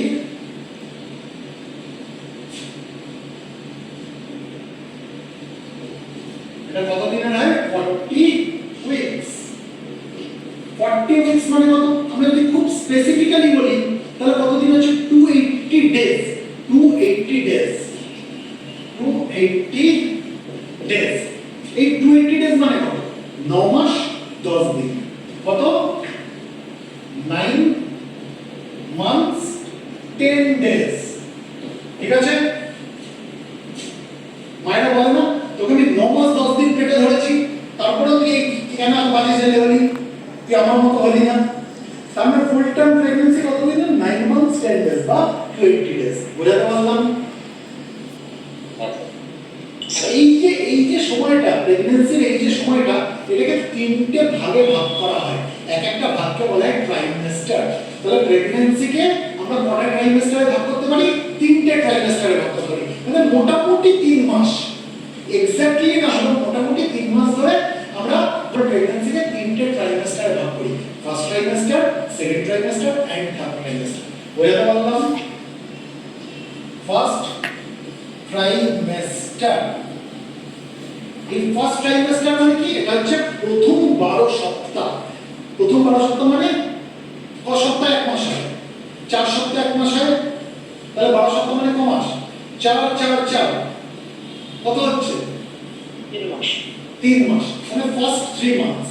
তাহলে ফার্স্ট ট্রাইমেস্টার কি, ফার্স্ট 3 মান্থস। বোঝাতে পারলাম? বোঝাতে পারলাম? মানে ফার্স্ট 12 উইকস বলতে পারি আমরা, ফার্স্ট 12 উইকস। সেকেন্ড ট্রাইমেস্টার আমরা কোনটাকে বলবো, সেকেন্ড ট্রাইমেস্টার, সেকেন্ড ট্রাইমেস্টার হচ্ছে ফার্স্ট ট্রাইমেস্টার শেষ হলো, সেকেন্ড ট্রাইমেস্টার শুরু হলো, অর্থাৎ উইক 13 থেকে 28, উইক 13 টু 28, এটা হচ্ছে সেকেন্ড ট্রাইমেস্টার, মানে মোটামুটি হচ্ছে 3 মাস 3 সপ্তাহ, মানে ওই ধরো 15 উইকস। এটা হিসাব করো 13 থেকে 28, উইক 13 টু উইক 20 মানে কত হচ্ছে, 15 উইকস হচ্ছে, তাই তো? 15 উইকস হচ্ছে, বুঝছো তো হিসাব, 13 14 15 16 17 18 19 20 21 22 23 24 25 26 27 28 8 9 10 11 12 13 14 15 15 উইকস হচ্ছে, তার মানে কত, তার মানে হচ্ছে 3 months 3 weeks, 3 months 3 weeks, মানে 4 মান্থ থেকে 1 সপ্তাহ কম, 3 months 3 weeks, 4 সপ্তাহ 1 মাসে, মোটামুটি তার মানে 3 মাসের আশেপাশে ধরে দেখো ট্রাইমেস্টার কনসিডার করা হয়। ঠিক আছে, এবার হচ্ছে third trimester. Third trimester,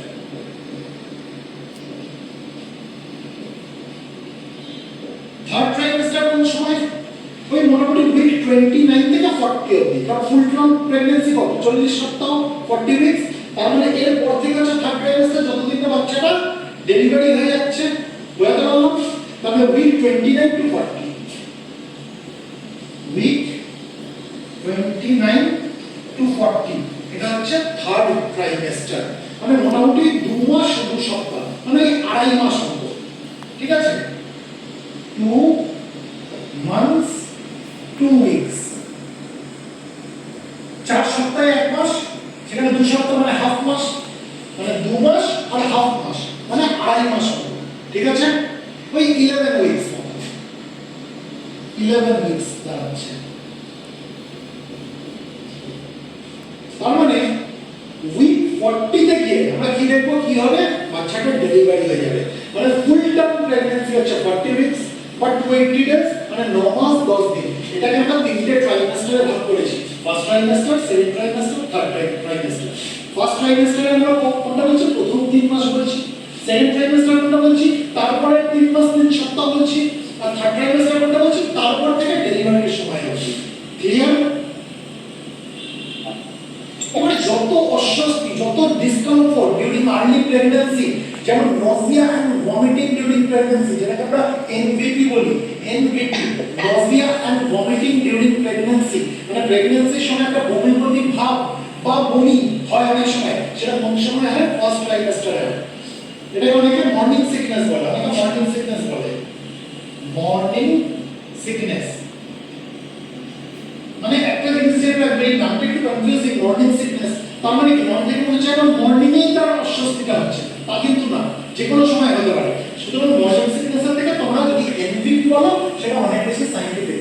nausea and vomiting during pregnancy, what is the difference between nausea and vomiting? বলতে পারবে কেউ?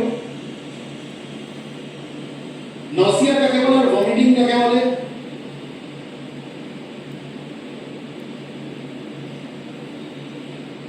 আমার সবথেকে অবাক লাগে, না পারলে বলো না জানি না, পারলে বলো হ্যাঁ জানি। আমি কন্টিনিউয়াস বকে যাচ্ছি ঘন্টার পর ঘন্টা, তোমার তো রেসপন্সটা লাগবে, নাহলে আমি বুঝবো কি করে? বুঝতে পারছো না স্যার পারবো না। আচ্ছা, ধরো তুমি কাউকে লাথি মারতে চাও, লাথি মারবো মারবো মারবো ভাবছো, আর লাথি মেরে দিলে, দুটোর মধ্যে পার্থক্য কি? একটা হচ্ছে তোমার লাথি মারার ইচ্ছা জাগছে, আর একটা তুমি বাস্তবে লাথি মেরে দিলে। এই যে পার্থক্য, এটাই হচ্ছে নজিয়া আর ভমিটিং এর মধ্যে পার্থক্য। নজিয়া মানে তার বমি বমি ব্যাপার আসছে, মনে হচ্ছে বমিটা হয়ে যাবে, হয়নি, বমি হয়নি, এটা একটা বমি বমি ব্যাপার আসছে, গা গুলাচ্ছে, পাক মারছে, এটা হচ্ছে নজিয়া। আর ভমিটিং মানে বমিটা হয়ে গেল। বুঝাতে পারলাম? Nausea and vomiting during pregnancy, এটা ফার্স্ট ট্রাইমেস্টারে প্রচন্ড রকমের হয়, ঠিক আছে? সেকেন্ড ট্রাইমেস্টারে গিয়ে এগুলো আবার কমে যায়। এই যে discomfort of early pregnancy, nausea and vomiting during pregnancy, এগুলো আমরা সেকেন্ড ট্রাইমেস্টারে আমরা পাবো না, এগুলো সবথেকে বেশি কোথায় পাবো? ফার্স্ট ট্রাইমেস্টার অফ প্রেগন্যান্সিতে পাবো। ক্লিয়ার? আচ্ছা আচ্ছা, এবারে এই যে আমরা বললাম, এই যে হিসাবটা বললাম, এটা আমরা কারোর কারণ ছোট হতে পারে, বড় হতে পারে, মানে একটু ভ্যারি করতে পারে, এমন না যে এটাই হতে পারে, এটা শর্টার হতে পারে, লম্বার হতে পারে, কিন্তু ইন জেনারেল আমরা এটাই জানি, ঠিক আছে? এর চেয়ে বেশি ডিটেলস আমাদের জন্য আমি গেলাম না। এই অবধি পরিষ্কার? আচ্ছা, তাহলে এটা বুঝি।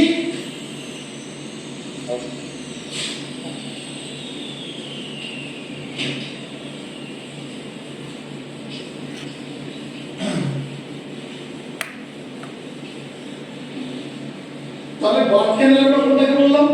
বার্থ ক্যানাল কোনটা? সার্ভিক্স আর ভ্যাজাইনা, সার্ভাইকাল ক্যানাল আর ভ্যাজাইনাল লুমেন, এই দুটো নিয়ে হচ্ছে বার্থ ক্যানাল, তাই তো? হ্যাঁ স্যার। আচ্ছা, ভ্যাজাইনার মধ্যে আমরা এরকম কিছু ট্রান্সভার্স রিজেস দেখতে পাবো, ঠিক আছে? এগুলোকে বলা হয় রুকি, ভ্যাজাইনাল রুকি, ঠিক আছে? আর ভ্যাজাইনার যে ওপেনিং, যেটা ভ্যাজাইনাল ওপেনিং, সেটাকে কি বলা হয়? ভ্যাজাইনাল ইন্ট্রাইটাস। কি বলা হয়? ভ্যাজাইনাল ইন্ট্রাইটাস। ইন্ট্রাইটাস মানে হচ্ছে ওপেনিং, ঠিক আছে? ভ্যাজাইনার যে ওপেনিং, যে ছিদ্র, যে খোলা জায়গা, ওপেনিং, সেটাকে বলা হয় ভ্যাজাইনাল ইন্ট্রাইটাস। ক্লিয়ার? আমরা যখন ডাইজেস্টিভ সিস্টেম পড়েছিলাম, অ্যানাল ক্যানালের ওপেনিংটাকে আমরা কি বলেছিলাম? অ্যানাস, তাই তো? ঠিক সেরকম ভ্যাজাইনাল যে লিউমেন যেটা রয়েছে, তার যেটা ওপেনিং, ভ্যাজাইনাল যে মুখটা, যে খোলা যে জায়গাটা ওপেনিংটা সেটাকে বলা হয় ভ্যারিয়েশন ইন্ট্রয়েটাস। এই অবধি ক্লিয়ার?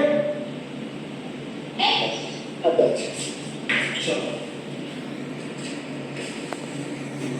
এবার আমরা একটু ওভারিয়ান ফলিকল নিয়ে জেনে নিই। এটা বুঝলাম ওভারিয়ান ফলিকল তার যখন 18 থেকে 22 উইক চলছে 18 টু 22 উইকস যখন চলছে, ঠিক আছে, মানে মোটামুটি ধরো 4.5 টু 5.5 মান্থস, 4.5 টু 5.5 মান্থস যখন চলছে, মানে মোটামুটি আমি যদি এটাকে রাফলি বলি মোটামুটি 5 মাস মতো, মোটামুটি 5 মান্থস আমরা যদি রাফলি বলি, এই সময় কি দেখবো আমরা ম্যাক্সিমাম নাম্বার অফ ফলিকলস কিন্তু সেই বাচ্চাটার ওভারির মধ্যে তৈরি হয়ে যায়। বুঝতে পারলাম?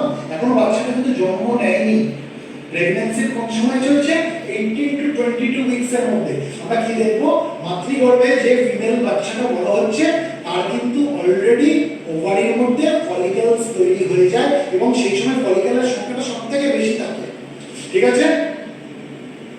এই যে ফলিকলগুলো এগুলোকে বলা হয় প্রাইমর্ডিয়াল ফলিকলস। কি বলা হয়? Primordial follicles. বুঝতে পারলাম? এভারেজে এই সময় 18 টু 22 উইকস যখন রয়েছে এই সময় কতগুলো ফলিকল তৈরি হয়, তখন তার কতগুলো ফলিকল থাকে, এভারেজ হচ্ছে 4 টু 5 মিলিয়ন। কতগুলো? 4 টু 5 মিলিয়ন। বুঝতে পারলাম? বুঝতে পারলাম? আর এই যে ওভারিয়ান ফলিকল এর মধ্যে কি থাকে? ইম্যাচিউর ওসাইট থাকে। ইম্যাচিউর ওসাইট যেগুলোকে বলা হয় প্রাইমারি ওসাইট, যেগুলোকে বলা হয় প্রাইমারি ওসাইট মানে ইম্যাচিউর ওভার, প্রাইমারি ওসাইট। ঠিক আছে? এবার বাচ্চাটা ডেভেলপ হচ্ছে হচ্ছে হচ্ছে এবার জন্মের আগে গিয়ে আমরা দেখব এই ফলিকল যেগুলো রয়েছে প্রাইমোর্ডিয়াল ফলিকল এর সংখ্যা অনেকটা কমে গেল। কোথায় এসে দাঁড়ালো? মোটামুটি 4 লাখ মতো। বিফোর বার্থ এই যে 4 থেকে 5 মিলিয়ন যে ফলিকল ছিল এর সংখ্যাটা কোথায় নেমে গেল? বার্থের কাছে 4 লাখে চলে আসছে, মোটামুটি 4 লাখ। বুঝতে পারলাম? ঠিক আছে? এবার বাচ্চাটা জন্মে গেল, এবার বাচ্চাটা পিউবার্টিতে পৌঁছালো, তখন ফলিকলের সংখ্যা আরো কমে যাবে। পিউবার্টির সময় ফলিকলের সংখ্যা কত দাঁড়াবে? ফলিকল মানে 3 লাখ বা 2 লাখ মতো, 2-3 লাখ মতো, 2 to 3 লাখ এসে দাঁড়ালো। বুঝতে পারলাম? মানে যখন 18 টু 22 উইকস ছিল তখন ছিল কত? 4 টু 5 মিলিয়ন ফলিকলস ছিল, যেগুলো বলা হচ্ছে প্রাইমোর্ডিয়াল ফলিকলস। সেখান থেকে কমতে কমতে কমতে কমতে পিউবার্টির সময় কতগুলো ফলিকল এসে দাঁড়ালো? মাত্র 2 থেকে 3 লাখ ফলিকল দাঁড়ালো। বুঝতে পারলাম? এবার এই যে 2 থেকে 3 লাখ যে ফলিকল, ওভারিয়ান ফলিকল, এর মধ্যে থেকেও 400 থেকে 500টা ফলিকল এরাই ম্যাচিউর হবে, হবে প্রি ওভুলেটরি ফলিকল তৈরি করবে, যেটাকে বলা হয় গ্রাফিয়ান ফলিকল। এর ভেতর থেকে 400 থেকে 500টা 400 টু 500 ফলিকল ম্যাচিউর করতে পারবে। ম্যাচিউর করে কি তৈরি হবে? প্রি ওভুলেটরি ফলিকল, মানে যারা ওভুলেশন করতে পারে এরকম ফলিকল তৈরি হবে। ক্লিয়ার? প্রি ওভুলেটরি ফলিকল তৈরি হবে, যেটাকে বলা হয় গ্রাফিয়ান ফলিকল, যেটাকে বলা হয় গ্রাফিয়ান ফলিকল। বুঝতে পারবো? Graafian follicle. ঠিক আছে? আচ্ছা, এবার একটা মহিলা তার মেনোপজ কোন সময় হয়? মেনোপজের আইডিয়া আছে? মেনোপজ, মেনাকি, এগুলো জানি আমরা। যখন মহিলাটির যখন তার প্রথম মেনস্ট্রুয়েশন হলো সেই বয়সটাকে বলা হচ্ছে মেনাকি। আর যখন তার মেনস্ট্রুয়াল সাইকেল শেষ হয়ে গেল আর মেনস্ট্রুয়েশন হবে না সেই বয়সটাকে বলা হচ্ছে মেনোপজ। বুঝতে পারলাম? তাহলে কি বললাম আমি? মেনাকি CH MENARCH এটা একটা প্রনাউন্সিয়েশন হবে মেনাকি, ঠিক আছে। আরেকটা কি বললাম, মেনোপজ। পজ মানে কি, বন্ধ হয়ে যাওয়া, পজ বন্ধ মানে মেনস্ট্রুয়েশন বন্ধ হয়ে গেল। মেনাকি থেকে গেল মেনস্ট্রুয়েশন শুরু হলো। মোটামুটি এই মেনাকি কোন বয়সে শুরু হয় মহিলাদের, কারোর আগে হয় কারোর পরে হয়, মোটামুটি আমি যদি ধরি 13 বছর, 13 ইয়ার্স, মোটামুটি 13 ইয়ার্স, ঠিক আছে। আর তার মেনস্ট্রুয়েশন বন্ধ হয় তখন মোটামুটি এই 40 টু 50 ইয়ার্স, মোটামুটি 40 টু 50 ইয়ার্স, বুঝাতে পারছি? 40 to 50 years, 45 to 55 years, মানে এর মধ্যে মোটামুটি ভ্যারি করে। এবার একটা জিনিস আমি কেন এটা বলছি, একটা অঙ্কের হিসাব করতে হবে। আমি কি বলেছি, প্রি-ওভুলেটরি ফলিকল তৈরি হচ্ছে এখন, কতগুলো তৈরি হয়, যারা অ্যাকচুয়ালি ওভুলেশন করাতে পারে সেগুলো আলটিমেটলি কোথায় এসে দাঁড়ায়, 400 to 500, তাই তো? এটা আসলে আমি একটা হিসাব করবো না। 13 বছর, 13 বছর মানে আমি যদি এটাকে 13 বছর মানে আমি যদি এটাকে মাসে কনভার্ট করি, কতগুলো মাস আসছে, 13 ইয়ার্স মানে 13 into 12 করো, 13 ইয়ার্স, তো এটাকে আমি মান্থে কনভার্ট করছি। 13 into 12 মানে কত হয়, বড় অঙ্ক, 156, তাই তো? 156 মান্থস, ঠিক আছে। আচ্ছা, তাহলে আমি ধরতে পারি যে সেই মহিলাটি যখন 156 মান্থস চলছে তখন তার মেনস্ট্রুয়েশন শুরু হলো, ঠিক আছে। মেনস্ট্রুয়েশন শুরু হলো মানে কি, প্রি-ওভুলেটরি ফলিকল তৈরি হয়েছে, সে এবার ওভুলেশন করবে, গ্রাফিয়ান ফলিকল ওভাম ছাড়বে, তাই তো? আচ্ছা, এবার মেনোপজ থেকে একটু হিসাব করি। ধরো 40 ইয়ার্স, 40 ইয়ার্স মানে কত মাস হচ্ছে, 40 ইয়ার্স মানে 40 into 12 বড় কত হয়,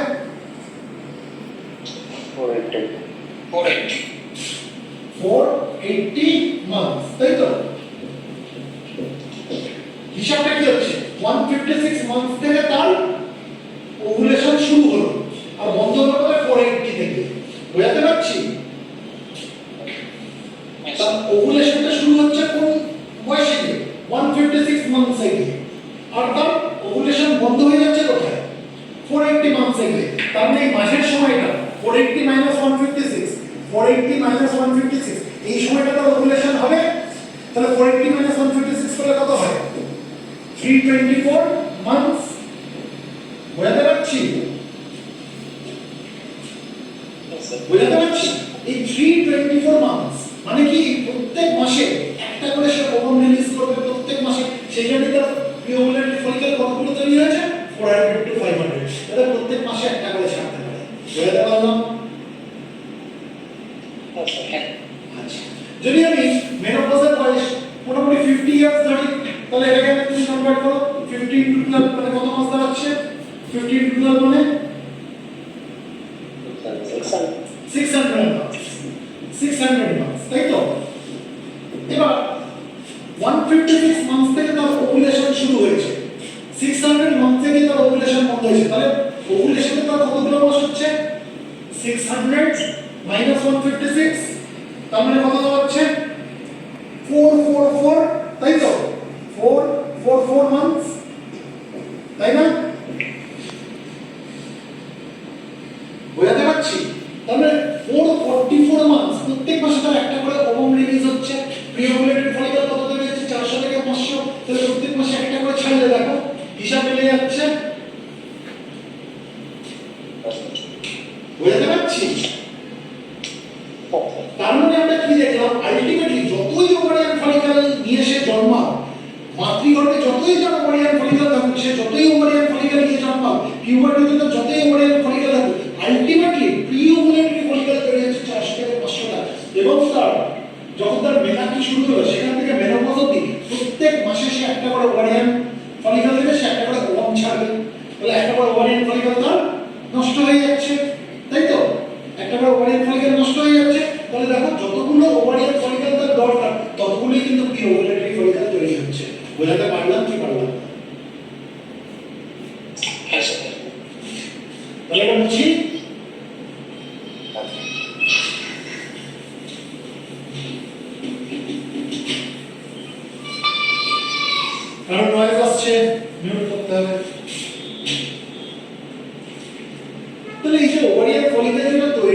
হচ্ছে প্রথমে ফলিকেলটাকে আমরা কি বলেছিলাম, কি বলা হয়, প্রাইমোর্ডিয়াল ফলিকলস, তাই তো,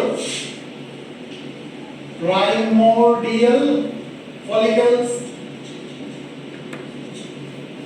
এবারে প্রাইমোর্ডিয়াল ফলিকলস থেকে পরের যেটা তৈরি হবে সেটা কি তৈরি হবে, প্রাইমারি ফলিকলস। প্রাইমোর্ডিয়াল ফলিকলস থেকে কি তৈরি হবে, প্রাইমারি ফলিকলস। এবার সেগুলো আরো ডেভেলপ করবে, আরো সাইজে বাড়বে, ওই কি তৈরি হবে, সেকেন্ডারি ফলিকলস। সেকেন্ডারি ফলিকলস, ঠিক আছে। এবার এই সেকেন্ডারি ফলিকলস গুলো আরো সাইজে বাড়বে, ওই কি তৈরি হবে, টারশিয়ারি ফলিকলস।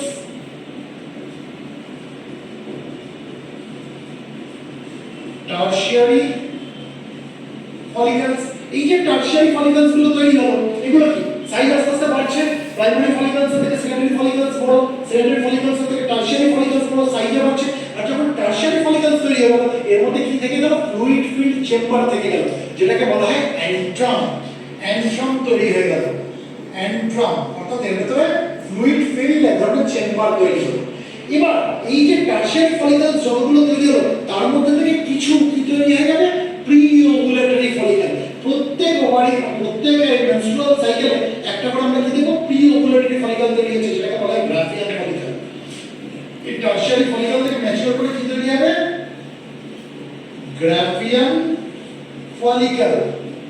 ফলিকল এটাকে কি বলা হচ্ছে, প্রি ওভুলেটরি ফলিকল, অর্থাৎ ওভুলেশন হওয়ার আগের মুহূর্তে যে ফলিকলটা, ঠিক আছে, প্রি ওভুলেটরি ফলিকল।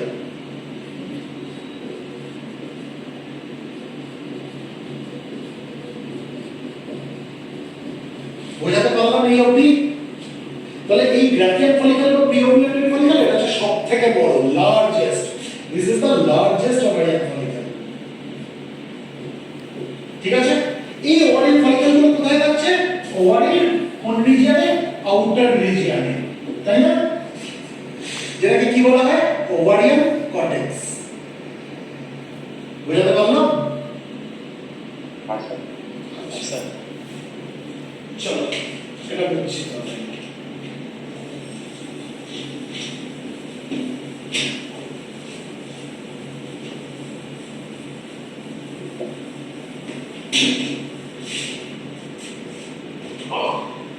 এবার প্রথমে যে জিনিসটা তৈরি হয়, মানে প্রথম 5 মাস ধরে, মানে প্রেগন্যান্সির 5 মাস, ফার্স্ট 5 মাস, ঠিক আছে, এখনো বাচ্চাটা ডেভেলপ হয়নি, মানে বাচ্চাটা ডেলিভারি হয়নি, ফিটাল ডেভেলপমেন্ট হচ্ছে, ঠিক আছে। ফার্স্ট 5 মান্থসে আমরা যেটা দেখো, প্রাইমারি উসাইটস তৈরি হয়। কি তৈরি হয়, প্রাইমারি উসাইটস। এই প্রাইমারি উসাইটস গুলো কিসের মধ্যে থাকবে, প্রাইমোর্ডিয়াল ফলিকলস এর মধ্যে থাকবে, ঠিক আছে। এই যে প্রাইমারি উসাইট যেগুলো, এগুলো কিসে কনভার্ট হবে, সেকেন্ডারি উসাইটে কনভার্ট হবে। কখন হবে, during puberty. This primary oocytes get converted two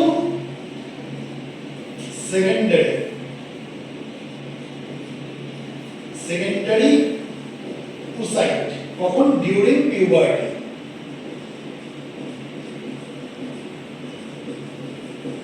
ঠিক আছে। এবার এই যে সেকেন্ডারি উসাইটস যেগুলো তৈরি হলো, এই সেকেন্ডারি উসাইট গুলোই কিন্তু রিলিজ হবে during ovulation. This secondary oocyte গুলোই will get released during ovulation.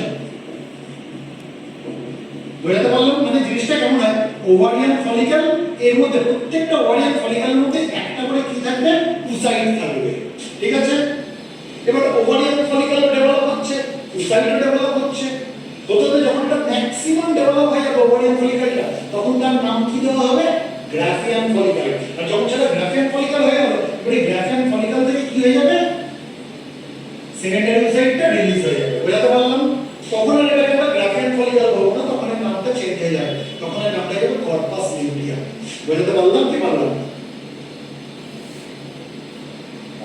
হ্যাঁ স্যার। ওভারিয়ান ফলিকল ম্যাচিওর হচ্ছে, আমরা একটু আগে দেখলাম প্রাইমোর্ডিয়াল ওভারিয়ান ফলিকল, তারপর primary follicle, secondary follicle, tertiary follicle, তারপরে প্রি ওভুলেটরি ফলিকল, অর্থাৎ গ্রাফিয়ান ফলিকল তৈরি হয়ে গেছে। মানে এটা সবথেকে ম্যাচিওর। এবার গ্রাফিয়ান ফলিকল কি করবে, ওভামকে রিলিজ করে দেবে, তাই তো। এই যে সেকেন্ডারি উসাইট যেটাকে রিলিজ করে দেবে, যখন রিলিজ করে দিল তখন কি হয়ে যাবে, এর ভেতর থেকে ওভামটা তো বেরিয়ে গেল, সেকেন্ডারি উসাইট তো বেরিয়ে গেল,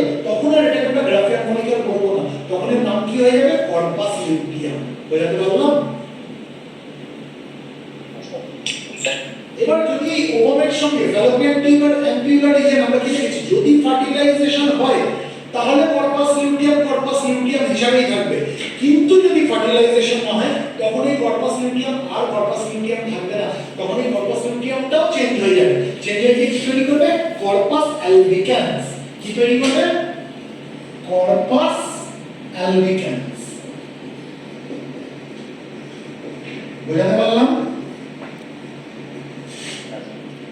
আচ্ছা, চলো এটা বুঝছি তাহলে। এবার আমরা একটু মেনস্ট্রুয়েশন নিয়ে আলোচনা করি।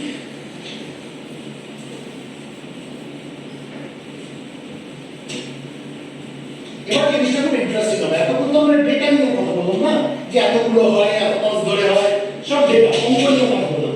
এবার জিনিসটা একটু মজার হবে। মেনস্ট্রুয়েশন হয় কেন বলতে পারবে? কেন হয় মেনস্ট্রুয়েশন? দেখো, স্পার্মের সঙ্গে ওভামের মিলন ঘটলো, তাহলে তারা বাচ্চা আসবে, তাই না? তাহলে একটা বাচ্চা আসবে। আমি যদি তোমার হাতে একটা সদ্যজাত শিশুকে দিয়ে দিই, তুমি কি সেই শিশুটাকে এই শক্ত মাটির মধ্যে ফেলে রেখে দেবে, নাকি তাকে একটা কুশন বানাবে, একটা গদি বানাবে, দিয়ে তার উপরে শোয়াবে?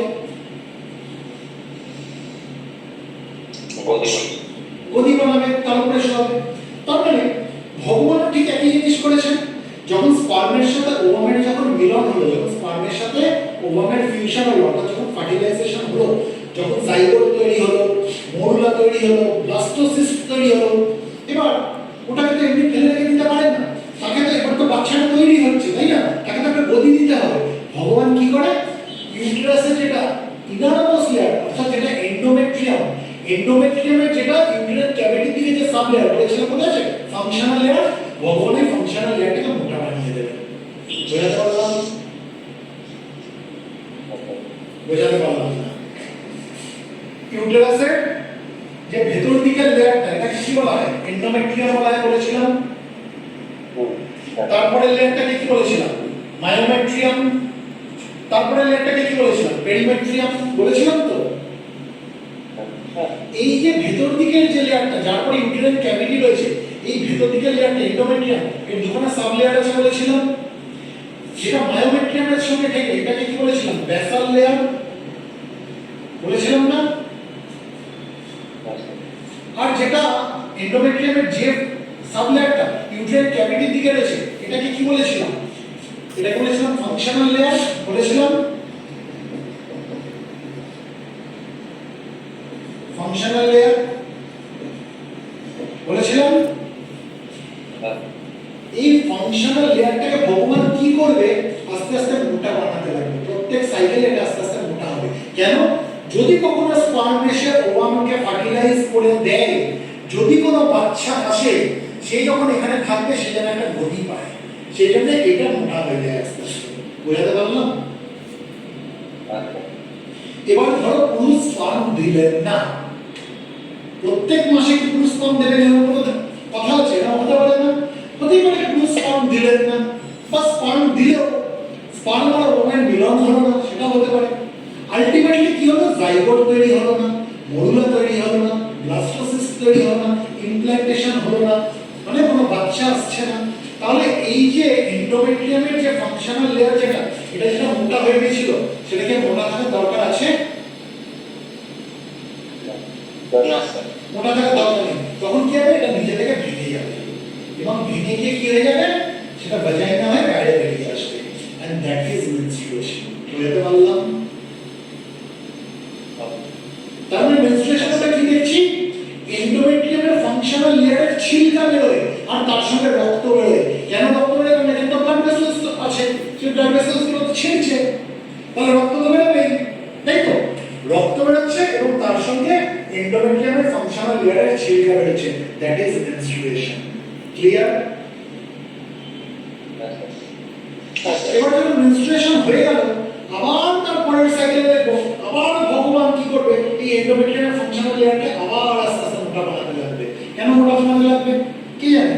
হয়তো পুরুষ স্পার্ম দিয়ে দেবে, হয়তো বাচ্চা এসে যাবে, তখন সে রাতারাতি তো কিছু করতে পারবে না। তাই সে মায়ের দেহটাকে ওইভাবেই তৈরি করেছে যে আবার পরের সাইকেলে এন্ডোমেট্রিয়ামের ফাংশনাল লেয়ার মোটা হবে।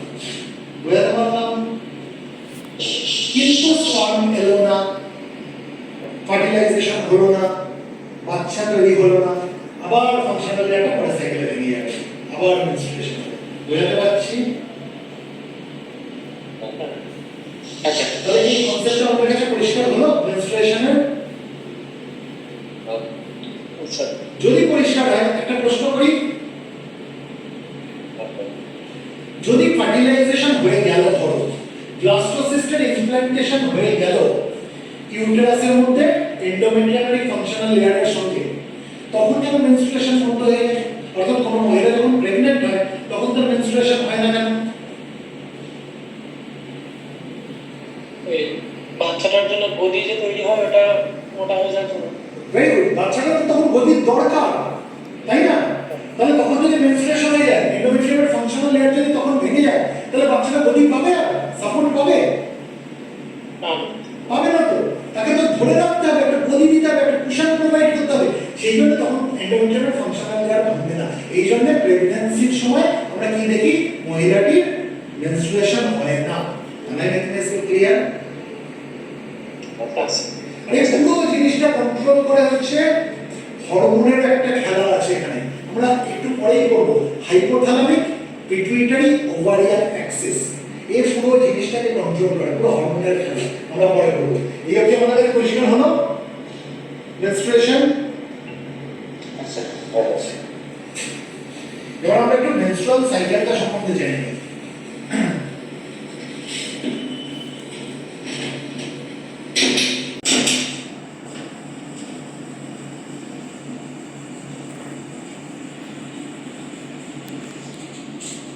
খুব ইন্টারেস্টিং জিনিস, খুব ইন্টারেস্টিং জিনিস। মেনস্ট্রুয়াল সাইকেল, আমরা বলি না যে প্রত্যেক মাসে মহিলা মেনস্ট্রুয়েশন হয়, অ্যাকচুয়ালি প্রত্যেক মাসে না, প্রত্যেক মেনস্ট্রুয়াল সাইকেলে বলা উচিত। কেন বলা উচিত? দেখো সাইকেলটা কত দিনের হয়? আইডিয়ালি 28 ডেজের হয়। মানে এটা যদি আমি ডে 1 কনসিডার করি, ডে 2, ডে 3, ডে 4, ডে 5 এরকম করে ডে 28 অবধি হচ্ছে মেনস্ট্রুয়াল সাইকেল। বুঝতে পারলাম? আবার 28 দিন পরে ঘুরে আসবে সাইকেলটা। তার মানে এই যে 1 নম্বর দিন, এখান থেকে মোটামুটি দেখা গেছে অ্যাভারেজে 5 দিন অবধি মেনস্ট্রুয়েশন হয়। Day 1, day 2, day 3, day 4, day 5, এটা হচ্ছে ডে 5। এই 5 দিন আমরা কি দেখবো? মেনস্ট্রুয়েশন হচ্ছে। এবার সবাই কি 5 দিন হয় না, কারোর বেশি হয়, কারোর কম হয়, ঠিক আছে? আমি মোটামুটি অ্যাভারেজ নিয়ে বলছি 5 দিন, ঠিক আছে? 5 দিন কি হচ্ছে? তার ব্লিডিং হচ্ছে, মেনস্ট্রুয়াল ব্লাড ফ্লো হচ্ছে, মেনস্ট্রুয়েশন হচ্ছে, তারপরে বন্ধ হয়ে যাচ্ছে, কিন্তু সাইকেল কন্টিনিউ হচ্ছে। কতদিন অবধি কন্টিনিউ হচ্ছে? 28 ডেজ অবধি, ঠিক আছে? 28 দিন পরে আবার তার নতুন করে মেনস্ট্রুয়েশন শুরু হবে। বুঝতে পারলাম? আচ্ছা এবার এই যে ডে 28 বললাম সাইকেলটা, সবারই কি 28 দিন হয়? না, হয়। কারো কিছু বেশি হয়, কারো কিছু কম হয়। প্লাস মাইনাস 7 ডেজ আর কনসিডার নরমাল। মানে এই সাইকেলটা 7 দিন বাড়তেও পারে, সেটা নরমাল, 7 দিন কমতেও পারে, সেটাও নরমাল। কিন্তু যদি তার থেকে বেড়ে যায় বা তার থেকে কমে যায়, তখন কিন্তু সেটা নরমাল না। বুঝতে পারলাম? মানে 21 to 35 ডেজ এই অবধি আমরা নরমাল ধরতে পারি। সাইকেলটা যদি 21 দিন পরে পরে ঘুরে ঘুরে আবার দেখি যে মেনস্ট্রুয়েশন শুরু হচ্ছে, সেটা নরমাল। কিন্তু যদি 21 দিনের থেকে কমে যায়, সেটা নরমাল। আবার যদি 35 দিন পরে ঘুরে ঘুরে তার মেনস্ট্রুয়েশন হচ্ছে, সেটাকে আমরা নরমাল কনসিডার করব। কিন্তু যদি 35 দিনের থেকে বেড়ে যায় সাইকেলটা, তারপরে যদি ঘুরে মেনস্ট্রুয়েশন হচ্ছে, সেটাকে আমরা নরমাল বলবো না। বুঝতে পারলাম? আইডিয়ালি কত দিনের? আইডিয়াল হচ্ছে 28 ডেজ প্লাস মাইনাস 7 ডেজ আর কনসিডার নরমাল। বুঝতে পারছি? একটু যদি ডিটেইলসে বলতে হয়, 35 দিনের থেকে যদি সাইকেলটা বেড়ে গেছে, সেটাকে বলা হয় অলিগোমেনোরিয়া। সেটাকে বলা হয় অলিগোমেনোরিয়া। বুঝতে পারলাম? যেহেতু 35 দিনের থেকে সাইকেলটা বেড়ে গেছে, তাই বছরে যতগুলো তার মেনস্ট্রুয়েশন হওয়ার দরকার ছিল, তার থেকে কি হবে? কম সংখ্যক মেনস্ট্রুয়েশন হবে, তাই তো? 35 দিন পর পর ঘুরে ঘুরে যদি তার মেনস্ট্রুয়েশন হতো, তার যতগুলো বছরের মেনস্ট্রুয়েশন হওয়ার কথা ছিল, তার সাইকেলটা, তাহলে তো সংখ্যাটা কমে গেল মেনস্ট্রুয়েশনের, তাই না? বছরে যতগুলো হওয়ার কথা তার থেকে তো কমে গেল, তাই সেটা হচ্ছে অলিগোমেনোরিয়া। বুঝতে পারলাম? আর যদি 21 দিনের থেকে সাইকেল ছোট হয়ে যায় তাহলে আমরা কি দেখবো? বছরটা যতগুলো মেনস্ট্রুয়েশন হওয়া উচিত তার থেকে বেশি বেশি মেনস্ট্রুয়েশন হচ্ছে, মানে বেশি বার মেনস্ট্রুয়েশন হচ্ছে তার থেকে, তাই তো? তাহলে সাইকেল যদি 21 দিনের থেকে ছোট হয়ে যায় সেটাকে আমরা বলবো পলিমেনোরিয়া। পলিমেনোরিয়া। বোঝা গেল? পলি কথা মানে হচ্ছে মেনি, পলি মানে অনেক, মেনি মানে যতগুলো মেনস্ট্রুয়েশন হওয়ার কথা নাম্বার অফ মেনস্ট্রুয়েশন বছরে তার থেকে বেশি হচ্ছে, তাই 21 দিনের থেকে সাইকেলটা ছোট হয়ে গেলে সেটাকে বলবো পলিমেনোরিয়া, 35 দিনের থেকে সাইকেলটা বেড়ে গেলে সেটাকে আমরা বলবো অলিগোমেনোরিয়া। বোঝাতে পারলাম? আচ্ছা। আচ্ছা, যদি কারো এই মেনস্ট্রুয়েশনের দিনটা ধরো 7 দিনের থেকে বেড়ে গেল, 8 দিন, 9 দিন, 10 দিন, তার মানে কি প্রচুর পরিমাণ তার রক্ত বেরোচ্ছে, তাই তো? অনেক দিন ধরে চলছে, সেটাকে আমরা কি বলবো?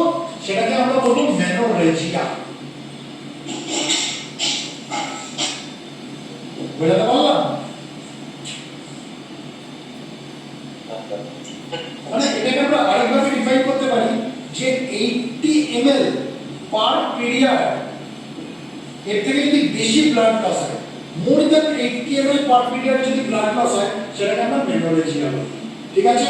বা 7 দিনের থেকে বেশি, 8 দিন, 9 দিন, 10 দিন তার চলতেই লাগছে এই পিরিয়ডটা, মেনস্ট্রুয়েশনটা, তাহলে সেটাকে আমরা বলবো মেনোরেজিয়া। মেনোরেজিয়া মানে heavy menstrual bleeding. Heavy menstrual bleeding. বুঝতে পারলাম?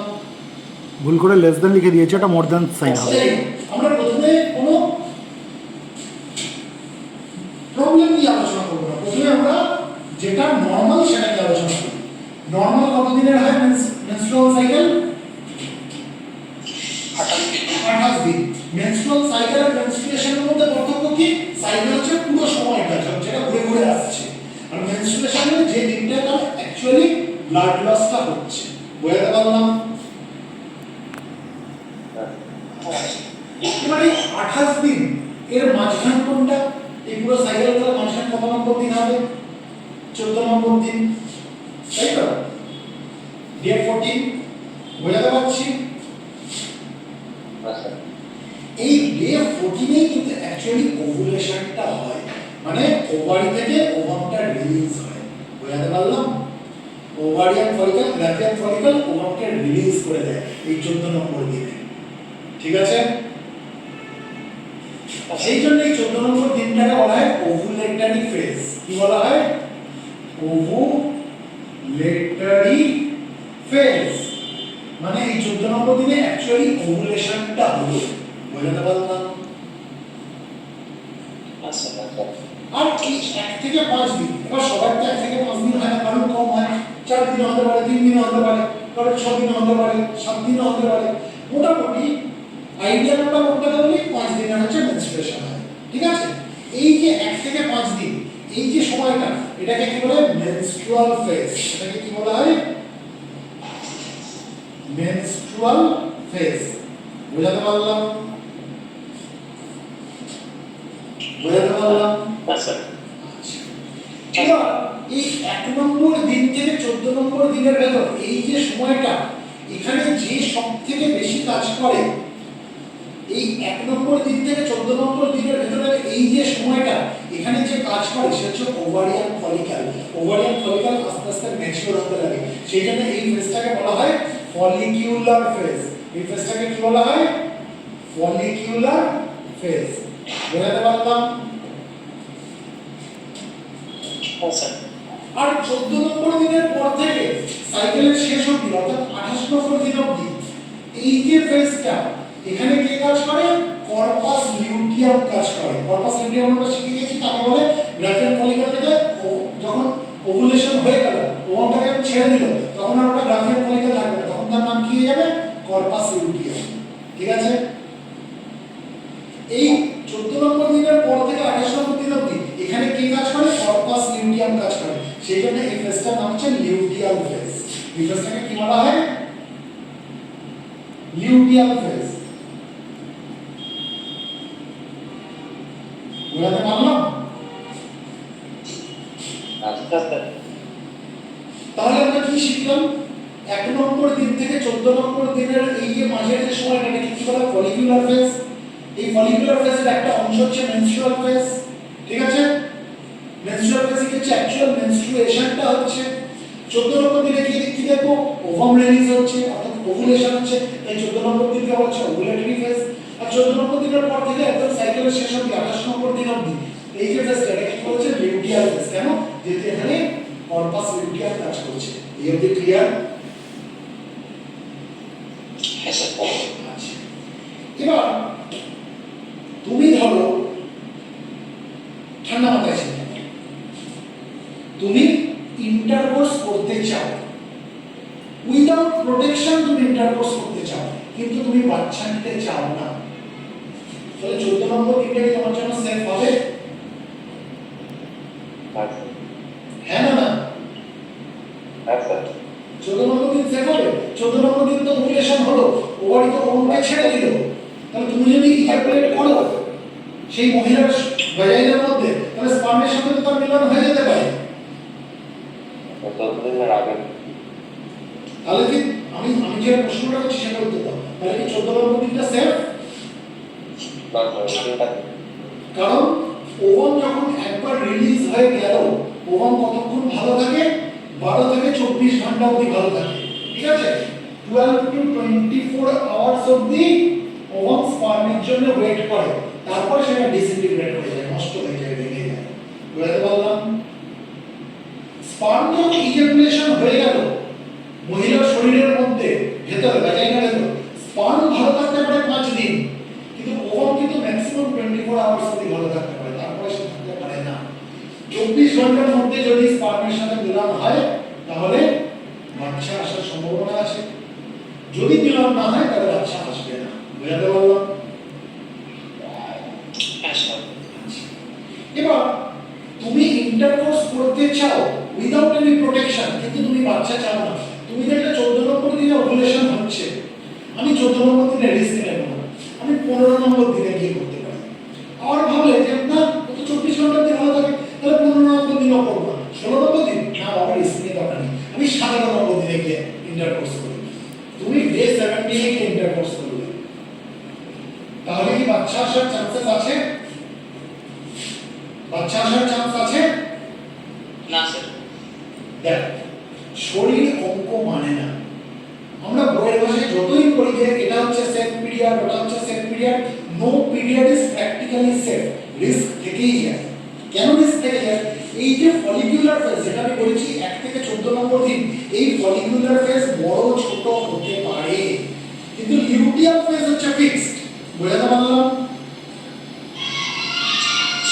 বুঝতে পারলাম? ফলিকুলার ফেজ বড় হতে পারে, ছোট হতে পারে, কিন্তু লিউটিয়াল ফেজ হচ্ছে ফিক্সড। এবার ধরো তুমি সাধারণ পদ্ধতিতে ইন্টারকোর্স করছো, কে জানে, ভগবান একমাত্র জানে, আমি তুমি জানতে পারবো না যে এই ফলিকুলার ফেজটা বড় হয়ে গেছে, হয়তো 16 নম্বর দিনে তার ওভুলেশন হয়েছে, 17 নম্বর দিনে গিয়ে তার ওভুলেশন হয়েছে, হতেই পারে। আমরা কি দেখলাম? সাইকেলটা আইডিয়ালি 28 ডেজ, তাই তো? কিন্তু সেটা ±7 ডেজ বড় ছোট হতে পারে তো। 21 to 35 days are considered normal, আমরা বলেছিলাম না? তাহলে সাইকেলটা যখন বড় হচ্ছে তাহলে ডেফিনেটলি ফলিকুলার ফেজ বড় হয়ে গেছে, কারণ লিউটিয়াল ফেজ তো বড় হয় না, সেটা তো ফিক্স। লিউটিয়াল ফেজ বড় হয় না, ছোট হয় না, ফলিকুলার ফেজ বড় হয়, ফলিকুলার ফেজ ছোট হয়।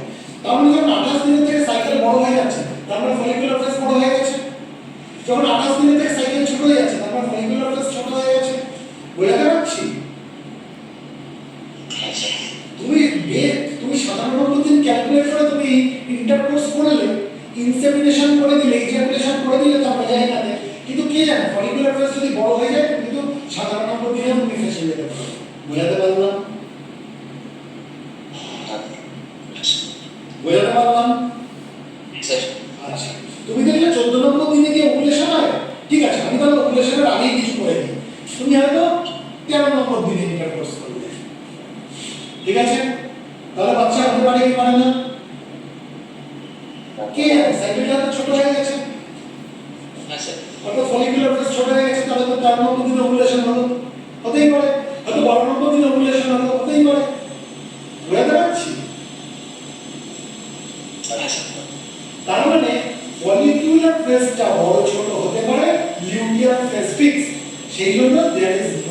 Period or a safe period strictly আমরা বলতে পারি হ্যাঁ এটা বলতে পারি যে কম্পারেটিভলি সেফ কিন্তু একটা বলা যে সেফ পিরিয়ড আমরা কিন্তু জোর দিয়ে বলতে পারি না ঠিক আছে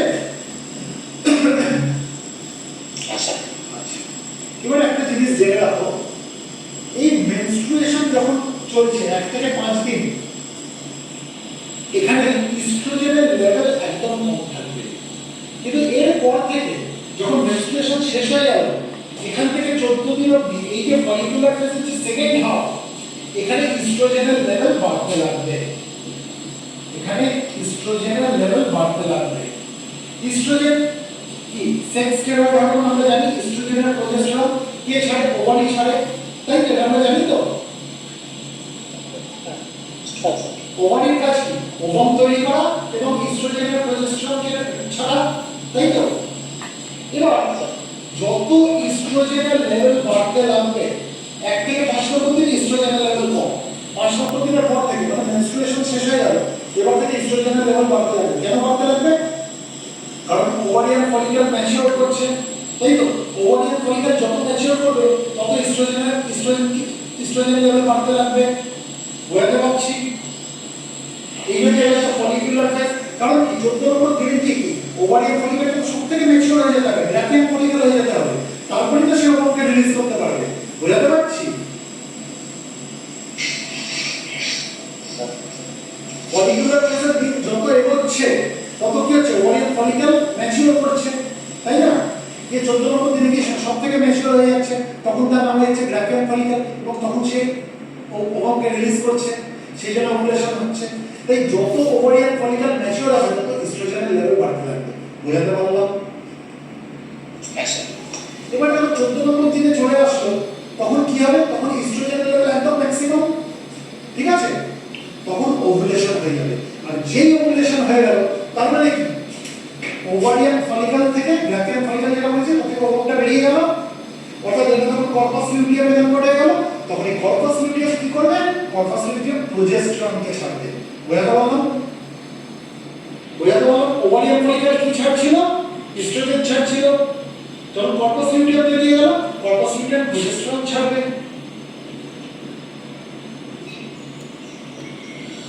এবং এই লিউটিয়াম ফেজের প্রথম দিকে আমরা দেখব যে ইস্ট্রোজেনের লেভেল একদম কমে গেছে প্রোজেস্টেরন বেড়ে গেছে এবং কর্পাস লিউটিয়াম প্রোজেস্টেরন ছাড়ছে এবার আস্তে আস্তে লিউটিয়াম ফেজের শেষের দিকে দেখব যে ইস্ট্রোজেনও বেড়েছে আর প্রোজেস্টেরনও বেড়েছে বুঝতে পারলাম তাহলে ইস্ট্রোজেনের লেভেলটা কোথায় কোথায় বেশি দেখছি ফলিকুলার ফেজের পরের দিকে এবং লিউটিয়াম ফেজের পরের দিকে বুঝতে পারলাম ইস্ট্রোজেনের লেভেল বেশি কোথায় ফলিকুলার ফেজের শেষের দিকে আর লিউটিয়াম ফেজের শেষের দিকে আর ইস্ট্রোজেনের লেভেল কম কোথায় দেখলাম ফলিকুলার ফেজের শুরুর দিকে অর্থাৎ যখন মেনস্ট্রুয়াল ফেজ চলছে তখন ইস্ট্রোজেন লেভেল কম আর ওভুলেশন হয়ে যাওয়ার পরে ইস্ট্রোজেনের লেভেল কম বুঝতে পারলাম এবার এই ইস্ট্রোজেন যত বেরোবে যত রিলিজ হবে এবং ইস্ট্রোজেন তার রিসেপ্টরে গিয়ে যত বাইন্ড হবে তত কি হবে এন্ডোমেট্রিয়ামের ফাংশনাল লেয়ার তত মোটা হতে লাগবে বুঝতে পারছি তাহলে ইস্ট্রোজেনের কাজ কি এন্ডোমেট্রিয়ামের ফাংশনাল লেয়ারকে মোটা বানানো ক্লিয়ার বুঝতে পারলাম আর এই যে প্রোজেস্টেরন যে ছাড়ছে কর্পাস লিউটিয়াম প্রোজেস্টেরন ছাড়ে কিছুটা ইস্ট্রোজেনও ছাড়ে ঠিক আছে এই প্রোজেস্টেরন এবং ইস্ট্রোজেন কি করবে এদের কাজ হচ্ছে মেইনলি প্রোজেস্টেরন কি করবে ওই এন্ডোমেট্রিয়ামের ফাংশনাল লেয়ারটাকে এমন ভাবে তৈরি করবে যাতে তার মধ্যে অ্যাটাচমেন্টটা ভালোভাবে হতে পারে ইমপ্ল্যান্টেশনটা ভালোভাবে হতে পারে বুঝতে পারছি বাচ্চারা যাতে ঠিক করে ধারণ করতে পারে সে যাতে প্রপার নারিশমেন্ট পায় সেটা দেখবে যে প্রোজেস্টেরন এবং তার সঙ্গে ইস্ট্রোজেন তাকে হেল্প করবে ক্লিয়ার যাতে প্রেগন্যান্সিটা সাকসেসফুল হয় সেটা কে দেখবে প্রোজেস্টেরন আর ইস্ট্রোজেন দুজনে মিলে দেখবে ক্লিয়ার তাহলে এই পুরো যে জিনিসটা কন্ট্রোল করছে কে কন্ট্রোল করছে হরমোনস কন্ট্রোল করছে হরমোনস শুধু যে এই হরমোনগুলোই কাজ করে তা না এর সঙ্গে আরো হরমোন আছে সেগুলো নিয়ে আমরা আলোচনা করব এই অবধি কি আপনার কাছে কনসেপ্টটা ক্লিয়ার হলো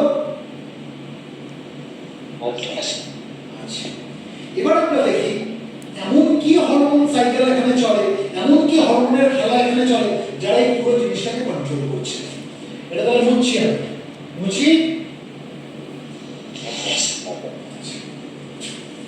তাহলে এন্ডোমেট্রিয়ামকে মোটা বানাতে কে সাহায্য করে? কোন হরমোন? ইস্ট্রোজেন। মনে থাকবে, মনে থাকবে। আচ্ছা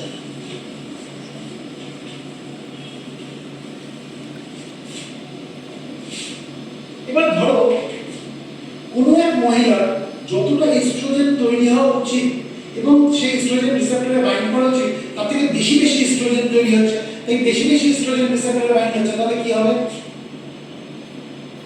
এন্ডোমেট্রিয়াম যতটা মোটা হবে তার থেকে বেশি মোটা হয়ে যাবে, তাই তো? হ্যাঁ ইস্ট্রোজেন রিলিজ যত বাড়বে তত কি হবে? এন্ডোমেট্রিয়াম মোটা হবে, এন্ডোমেট্রিয়ামের ফাংশনাল লেয়ার মোটা হবে। আমরা শিখেছি তো। তাহলে যদি সেটা নর্মাল থেকে বেশি রিলিজ হয় এবং সেটা যদি নর্মাল থেকে বেশি তার রিসেপ্টরে বাইন্ড করে তাহলে কি হয়ে যাবে? এন্ডোমেট্রিয়ামের ফাংশনাল লেয়ার বেশি মোটা হয়ে যাবে।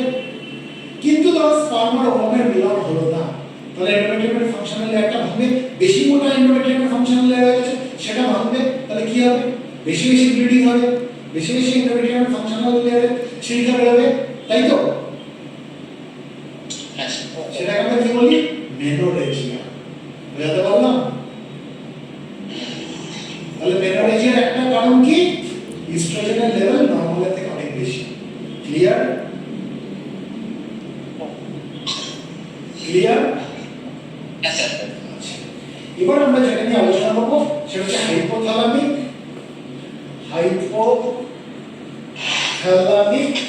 Pituitary ovarian Axis.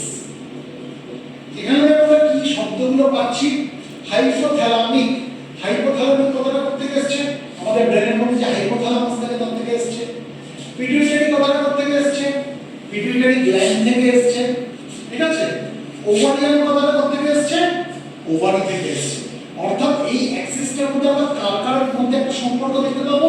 Hypothalamus, pituitary এবং ওভারির মধ্যে একটা সম্পর্ক দেখতে পাবো, ঠিক আছে? আমাদের ব্রেনের মধ্যে, ফোর ব্রেনের মধ্যে একটা অংশ থাকে যেটাকে বলা হয় ডাইএনসেফালন, ঠিক আছে? ডাইএনসেফালনটা কেমন হয়? আমাদের ব্রেনে আমরা এরকম থার্ড ভেন্ট্রিকল দেখতে পাই, ঠিক আছে? থার্ড ভেন্ট্রিকলটা কেমন হয়? এটা ওই মিডিয়ান ক্লেফ, ডাইএনসেফালনের মাঝখানে এরকম চিরা একটা জায়গা, মিডিয়ান ক্লেফ, এটা ট্যাঙ্কের মতো একটা জিনিস, ঠিক আছে? এখানে থাকে হচ্ছে সেরিব্রোস্পাইনাল ফ্লুইড, ঠিক আছে? এই থার্ড ভেন্ট্রিকলকে ঘিরে ডাইএনসেফালনের বিভিন্ন কম্পোনেন্ট রয়েছে। সবথেকে যে বড় কম্পোনেন্ট থাকে এখানে সেটাকে বলা হয় থ্যালামাস। মানে আমি যদি মানুষটাকে এইভাবে চিনতে পারি, এইভাবে দেখেছি, ঠিক আছে? এটা হচ্ছে আমার সামনের দিক, বোঝাতে পারছি? এটা সামনের দিকে আর পেছন দিক, বোঝাতে পারছি? মানে এটা হচ্ছে থার্ড ভেন্ট্রিকলের সামনের দিকটা, এটা থার্ড ভেন্ট্রিকলের সামনের দিক। তাহলে এটা কি? থার্ড ভেন্ট্রিকলের বাঁ দিক, এটা থার্ড ভেন্ট্রিকলের ডান দিক। তাহলে এই থার্ড ভেন্ট্রিকলের বাঁ দিক এবং ডান দিকে আমরা সবথেকে বড় বড় যে কম্পোনেন্টগুলো দেখতে পাবো, এটা লেফট সাইড, এটা রাইট সাইড, এটা লেফট সাইড, এটা রাইট সাইড, এগুলো হচ্ছে থ্যালামাই। আ পেয়ার অফ থ্যালামাই, সিঙ্গুলারে বলা হয় থ্যালামাস, প্লুরালে বলা হয় থ্যালামাই। কারণ আমরা বাঁ দিকে একটা থ্যালামাস দেখতে পাচ্ছি এবং ডান দিকে একটা থ্যালামাস দেখতে পাচ্ছি। এটা হচ্ছে ডাইএনসেফালনের সবথেকে বড় কম্পোনেন্ট। এটা নিয়ে এখন আমরা আলোচনা করব না। আমরা কোনটা নিয়ে আলোচনা করব? এই থার্ড ভেন্ট্রিকলকে ঘিরে, কেমন করে ঘিরে? ধরো এটা হচ্ছে থার্ড ভেন্ট্রিকল, ঠিক আছে? এটা হচ্ছে থার্ড ভেন্ট্রিকল। এই থার্ড ভেন্ট্রিকলের বাঁ দিক, থার্ড ভেন্ট্রিকলের ডান দিক, থার্ড ভেন্ট্রিকলের সামনে এবং থার্ড ভেন্ট্রিকলের তলা, এরকম করে ঘিরে আমরা এখানে একটা শীট অফ গ্রে ম্যাটার দেখতে পাবো যেটাকে বলা হয় হাইপোথ্যালামাস। কিরকম হয়? থার্ড ভেন্ট্রিকলের বাঁ দিককে ঘিরেছি, থার্ড ভেন্ট্রিকলের ডান দিককে ঘিরেছি, থার্ড ভেন্ট্রিকলের সামনের দিককে ঘিরেছি এবং থার্ড ভেন্ট্রিকলের তলাকে ঘিরে আমরা এরকম একটা শীট অফ গ্রে ম্যাটার দেখতে পাবো। এটাকে কি বলা হয়? হাইপোথ্যালামাস। আমরা এই হাইপোথ্যালামাস নিয়ে আলোচনা করব। এই যে বলছিলাম হাইপোথ্যালামিক পিটুইটারি ওভারিয়ান অ্যাক্সিস, এটা হচ্ছে হাইপোথ্যালামাস। আর হাইপোথ্যালামাসের নিচে এরকম কোন একটা জায়গায় আমরা কি দেখতে পাবো? পিটুইটারি রয়েছে, ঠিক আছে? আর হাইপোথ্যালামাস আর পিটুইটারি কানেক্টেড রয়েছে কিসের মাধ্যমে? একটা স্টকের মাধ্যমে, এটা বলে ইনফান্ডিবুলার। ছবিটা বোঝা যাচ্ছে? আচ্ছা, চলো আমরা তাহলে এবার হাইপোথ্যালামাসটাকে একটু বড় করে আসি, তাহলে বুঝতে সুবিধা হবে।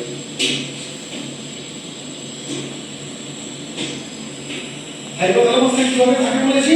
থার্ড ভেন্ট্রিকলের বাঁ দিককে ঘিরে, থার্ড ভেন্ট্রিকলের ডান দিককে ঘিরে, থার্ড সিম্প্যাথেটিক এবং থার্ড ভেন্ট্রিকুলার তলাকে ঘিরে একটা শীট অফ গ্র্যানিউলা দেখতে পাই, যেটাকে বলা হয় হাইপোথ্যালামাস। তো আমি শুধুমাত্র হাইপোথ্যালামাসটা কাটছি।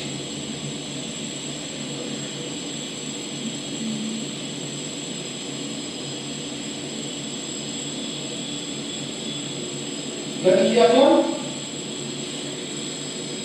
হাইপোথ্যালামাস। ঠিক আছে, আমাদের ব্রেনের একটা অংশ। ঠিক আছে, এখানে কি রয়েছে? থার্ড ভেন্ট্রিকল রয়েছে, আমরা জানি, তাই তো? এটা হচ্ছে হাইপোথ্যালামাসের সামনের দিকের রিজিয়ন, এটা হচ্ছে হাইপোথ্যালামাসের পেছন দিকটা। এখানে আমরা একটা সেন্ট্রাল সোয়েলিং দেখতে পাচ্ছি। এই সেন্ট্রাল সোয়েলিংটাকে বলা হয় টিউবার সাইনেরিয়াম।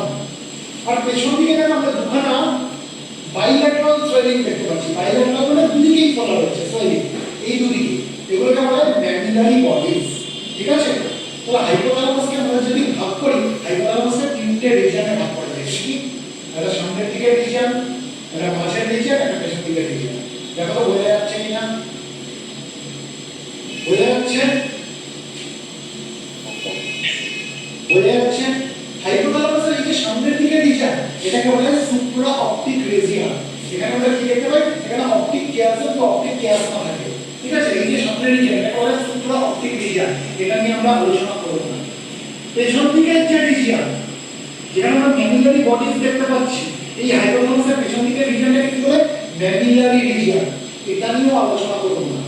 হাইপোথ্যালামাসের যেটা সেন্ট্রাল রিজিয়ন, এটা নিয়ে আমরা আলোচনা করব।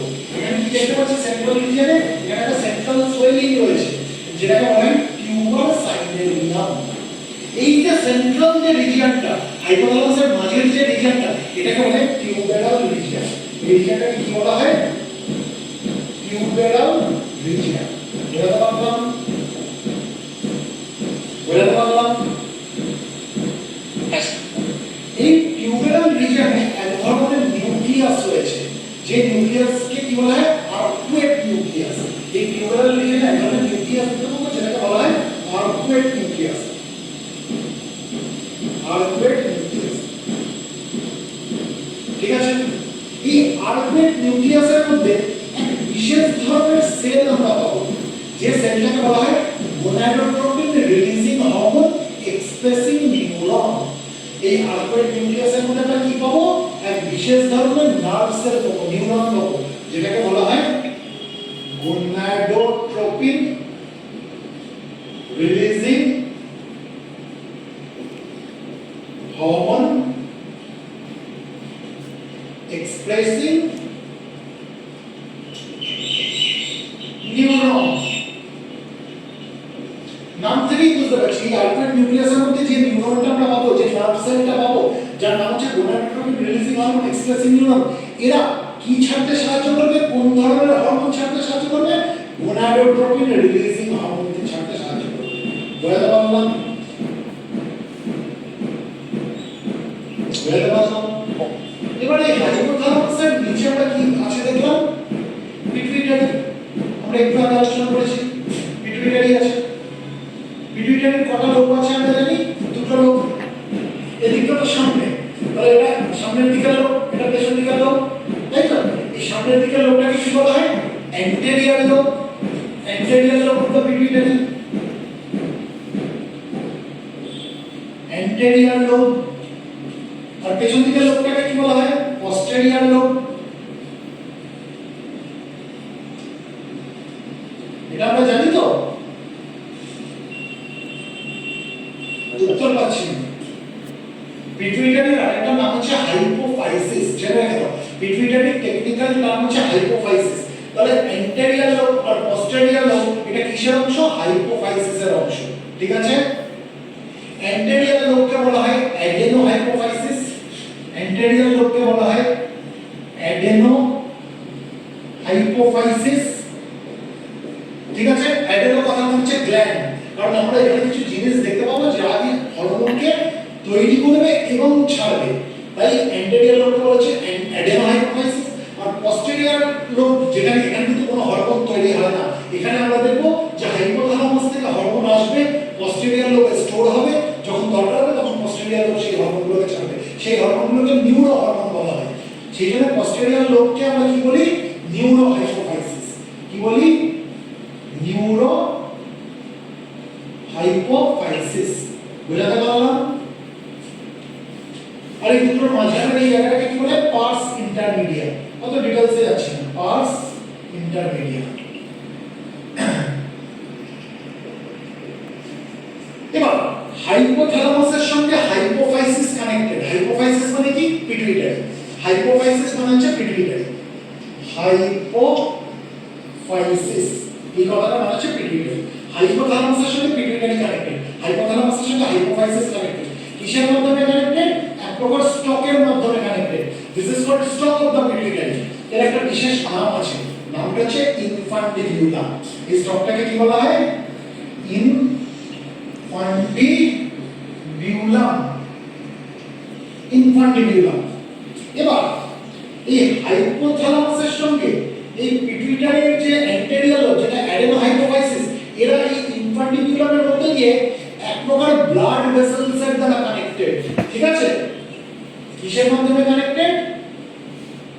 ভাস্কুলেচারের দ্বারা কানেক্টেড, যেটা নাকি ক্যাপিলারি দিয়ে শুরু হয়েছে এবং ক্যাপিলারি দিয়ে এন্ড হয়েছে। আমি লাল দিয়ে আঁকলাম বোঝার সুবিধার জন্য। দেখো বোঝা যাচ্ছে? Hypothalamus and anterior lobe of the pituitary are connected by a portal system, connected by a system of vasculature. বোঝা যাচ্ছে? এটাকে বলা হয় হাইপোথ্যালামিক হাইপোফিসিয়াল পোর্টাল সিস্টেম বা শুধু হাইপোফিসিয়াল পোর্টাল সিস্টেম। কি বলা হয় এটাকে? হাইপোফিসিয়াল পোর্টাল সিস্টেম। কেন এটাকে হাইপোফিসিয়াল বা পোর্টাল সিস্টেম বলা হচ্ছে বা হাইপোথ্যালামিক হাইপোফিসিয়াল পোর্টাল সিস্টেম বলা হচ্ছে? কারণ এই পোর্টাল সিস্টেমটা হাইপোথ্যালামাসের সঙ্গে হাইপোফাইসিসকে কানেক্ট করেছে, তাই হাইপোফিসিয়াল পোর্টাল সিস্টেম বা হাইপোথ্যালামিক হাইপোফিসিয়াল পোর্টাল সিস্টেম বলা হচ্ছে। বোঝাতে পারলাম?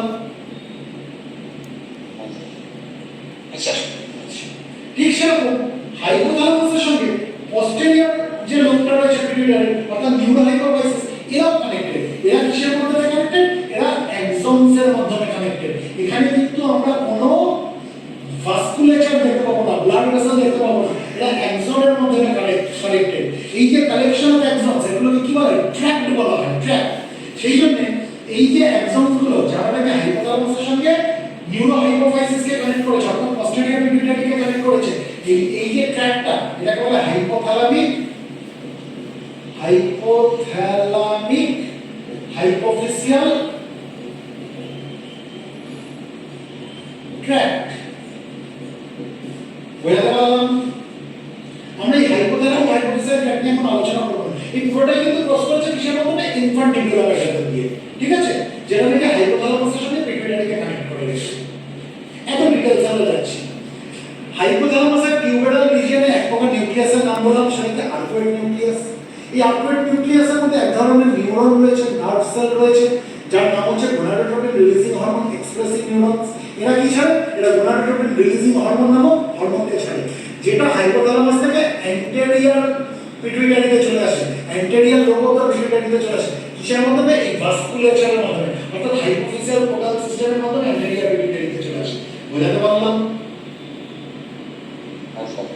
এবার যখন এই অ্যান্টেরিয়র লোবে চলে আসলো, তখন এই অ্যান্টেরিয়র লোব কি ছাড়বে? গোনাডোট্রপিন নামক হরমোনগুলোকে সে ছাড়তে লাগবে। গোনাডোট্রপিনস দু রকম হয়। কি কি হয়? একটা নাম হচ্ছে ফলিকল স্টিমুলেটিং হরমোন আর একটা নাম হচ্ছে লিউটিনাইজিং হরমোন। এগুলো কি? এগুলো হচ্ছে গোনাডোট্রপিনস। বোঝাতে পারলাম? হাইপোথ্যালামাস কি তৈরি করেছে? গোনাডোট্রপিন রিলিজিং হরমোন তৈরি করেছে। ঠিক আছে? সেই গোনাডোট্রপিন রিলিজিং হরমোন কোথায় চলে আসলো? অ্যান্টেরিয়র লোব অফ দ্য পিটুইটারিতে চলে আসলো। এবার এই অ্যান্টেরিয়র লোবে কি হয়েছে? গোনাডোট্রপিন নামক কিছু সেলস রয়েছে, তারা তখন স্টিমুলেটেড হয়ে যাবে, ওই তারা কি ছাড়বে? তারা গোনাডোট্রপিনস ছাড়বে, অর্থাৎ ফলিকল স্টিমুলেটিং হরমোন এবং লিউটিনাইজিং হরমোন ছাড়বে। এই অবধি পরিষ্কার?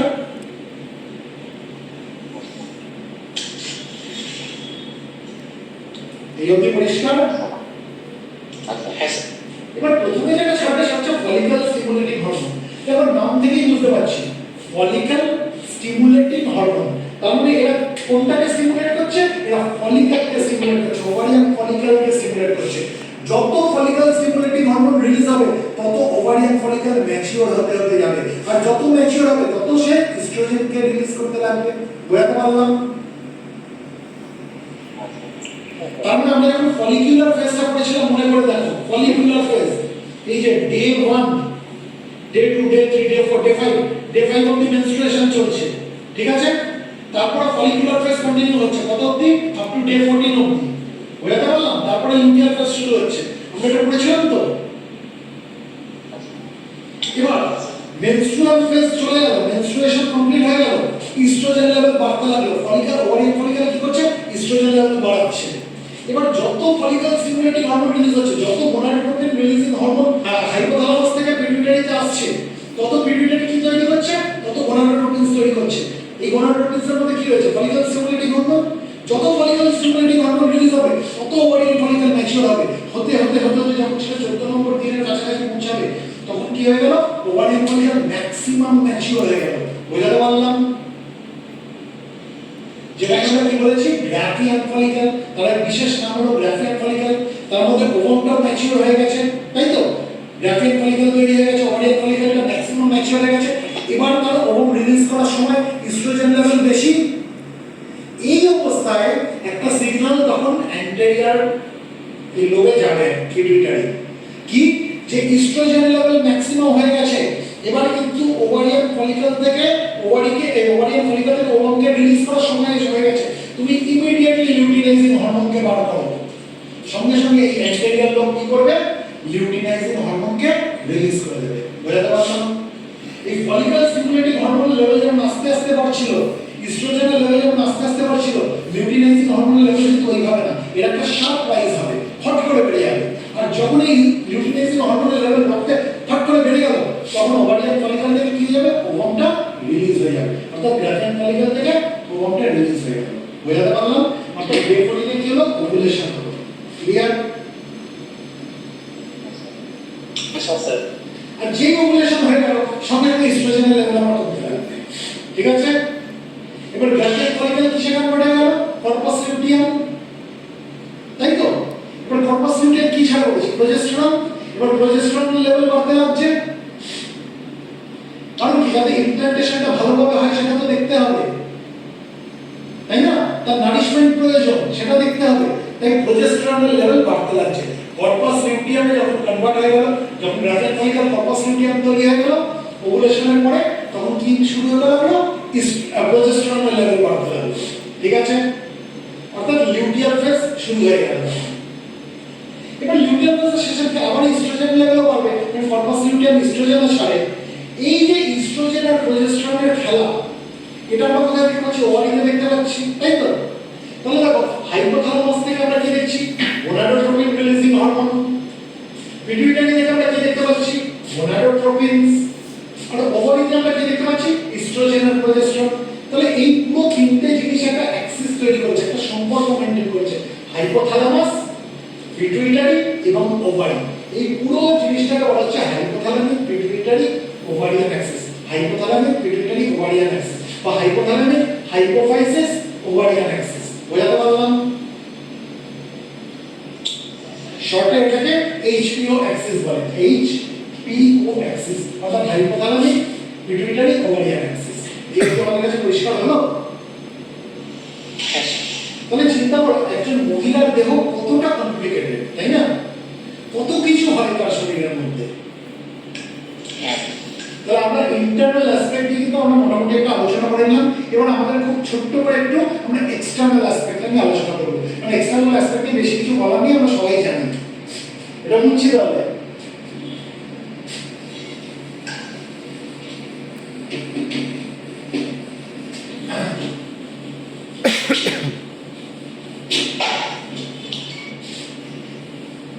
আমরা সেশনের একদম শেষের দিকে চলে এসেছি, এক্সটার্নাল অ্যাসপেক্টটা বলে দিলে মোটামুটি আমরা শেষ হয়ে যাবে।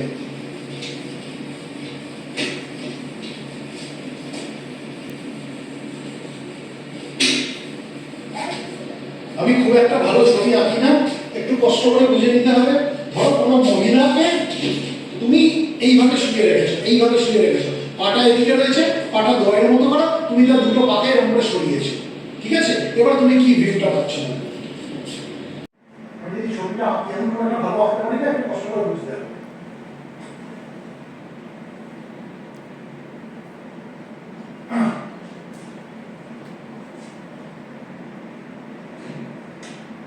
এটা অ্যানাস, ঠিক আছে, এটা অ্যানাস।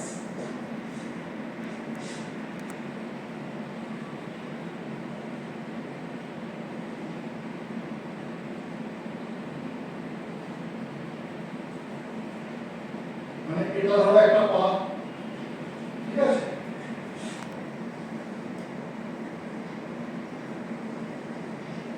এটা একটা পা। বুঝাচ্ছে মানে আমি ওর দুটো পাকে আমি সরিয়ে দিয়েছি, এরকম সরিয়ে দিয়ে আমি এই ভিউটা নিচ্ছি। এই হাঁটুটা হচ্ছে বক করে শুয়ে গেছে উপর দিকে তাকিয়ে, ঠিক আছে। এই যে জায়গাটা এখানে আমরা কি দেখবো, পিউবিক হেয়ারস রয়েছে। এই জায়গাটাকে কি বলা হয় বলো তোমরা জানো? মন্স পিউবিস। এটাকে কি বলা হয়? মন্স পিউবিস। এখানে আমরা ফ্যাট পাবো, তাই তো, ফ্যাটি লেয়ার। এবারে এই যে জায়গাটা এখানে না আমরা দুখানা ছিদ্র দেখতে পাবো। একটা হচ্ছে ইউরিন বার করার ছিদ্র, আর একটা হচ্ছে এমন ছিদ্র যেখান দিয়ে পুরুষ ইন্টারকোর্স করে এবং যেখান দিয়ে বাচ্চাটা বেরোয়। মানে ভাজাইনাল ওপেনিং যেটা বলা হয়, ভাজাইনাল মুখটা যে ওপেনিং সেইটা, মানে যেখান দিয়ে রিপ্রোডাকশনের সাথে যেটা রিলেটেড। এই যে ইউরিন করার যে জায়গাটা এটাকে কি বলে? ইউরেথ্রাল মিটাস বা ইউরিনারি মিটাস। পুরুষদের ক্ষেত্রে কি হয়, যেখান দিয়ে ইউরিন করে সেখান দিয়ে সিমেন্ট বেরোয়, তাই তো। কিন্তু মহিলাদের ক্ষেত্রে তাদের ইউরিন বেরোনোর জায়গা আলাদা এবং তাদের রিপ্রোডাকশনের সঙ্গে যে মানে ওপেনিংটা সেটা আলাদা, ঠিক আছে। এবার এটাকে ঘিরে আমরা কি দেখবো, একটা এরকম ঠোঁটের মতো একটা কভারিং রয়েছে। এই যে ভেতর দিকের যে কভারিংটা এটাকে কি বলে? Labia minora. কি বলা হয়? Labia minora. আর বাইরের দিকের যে কভারিংটা এটা কি বলা হয়? ল্যাবিয়া মেজোরা, ঠিক আছে।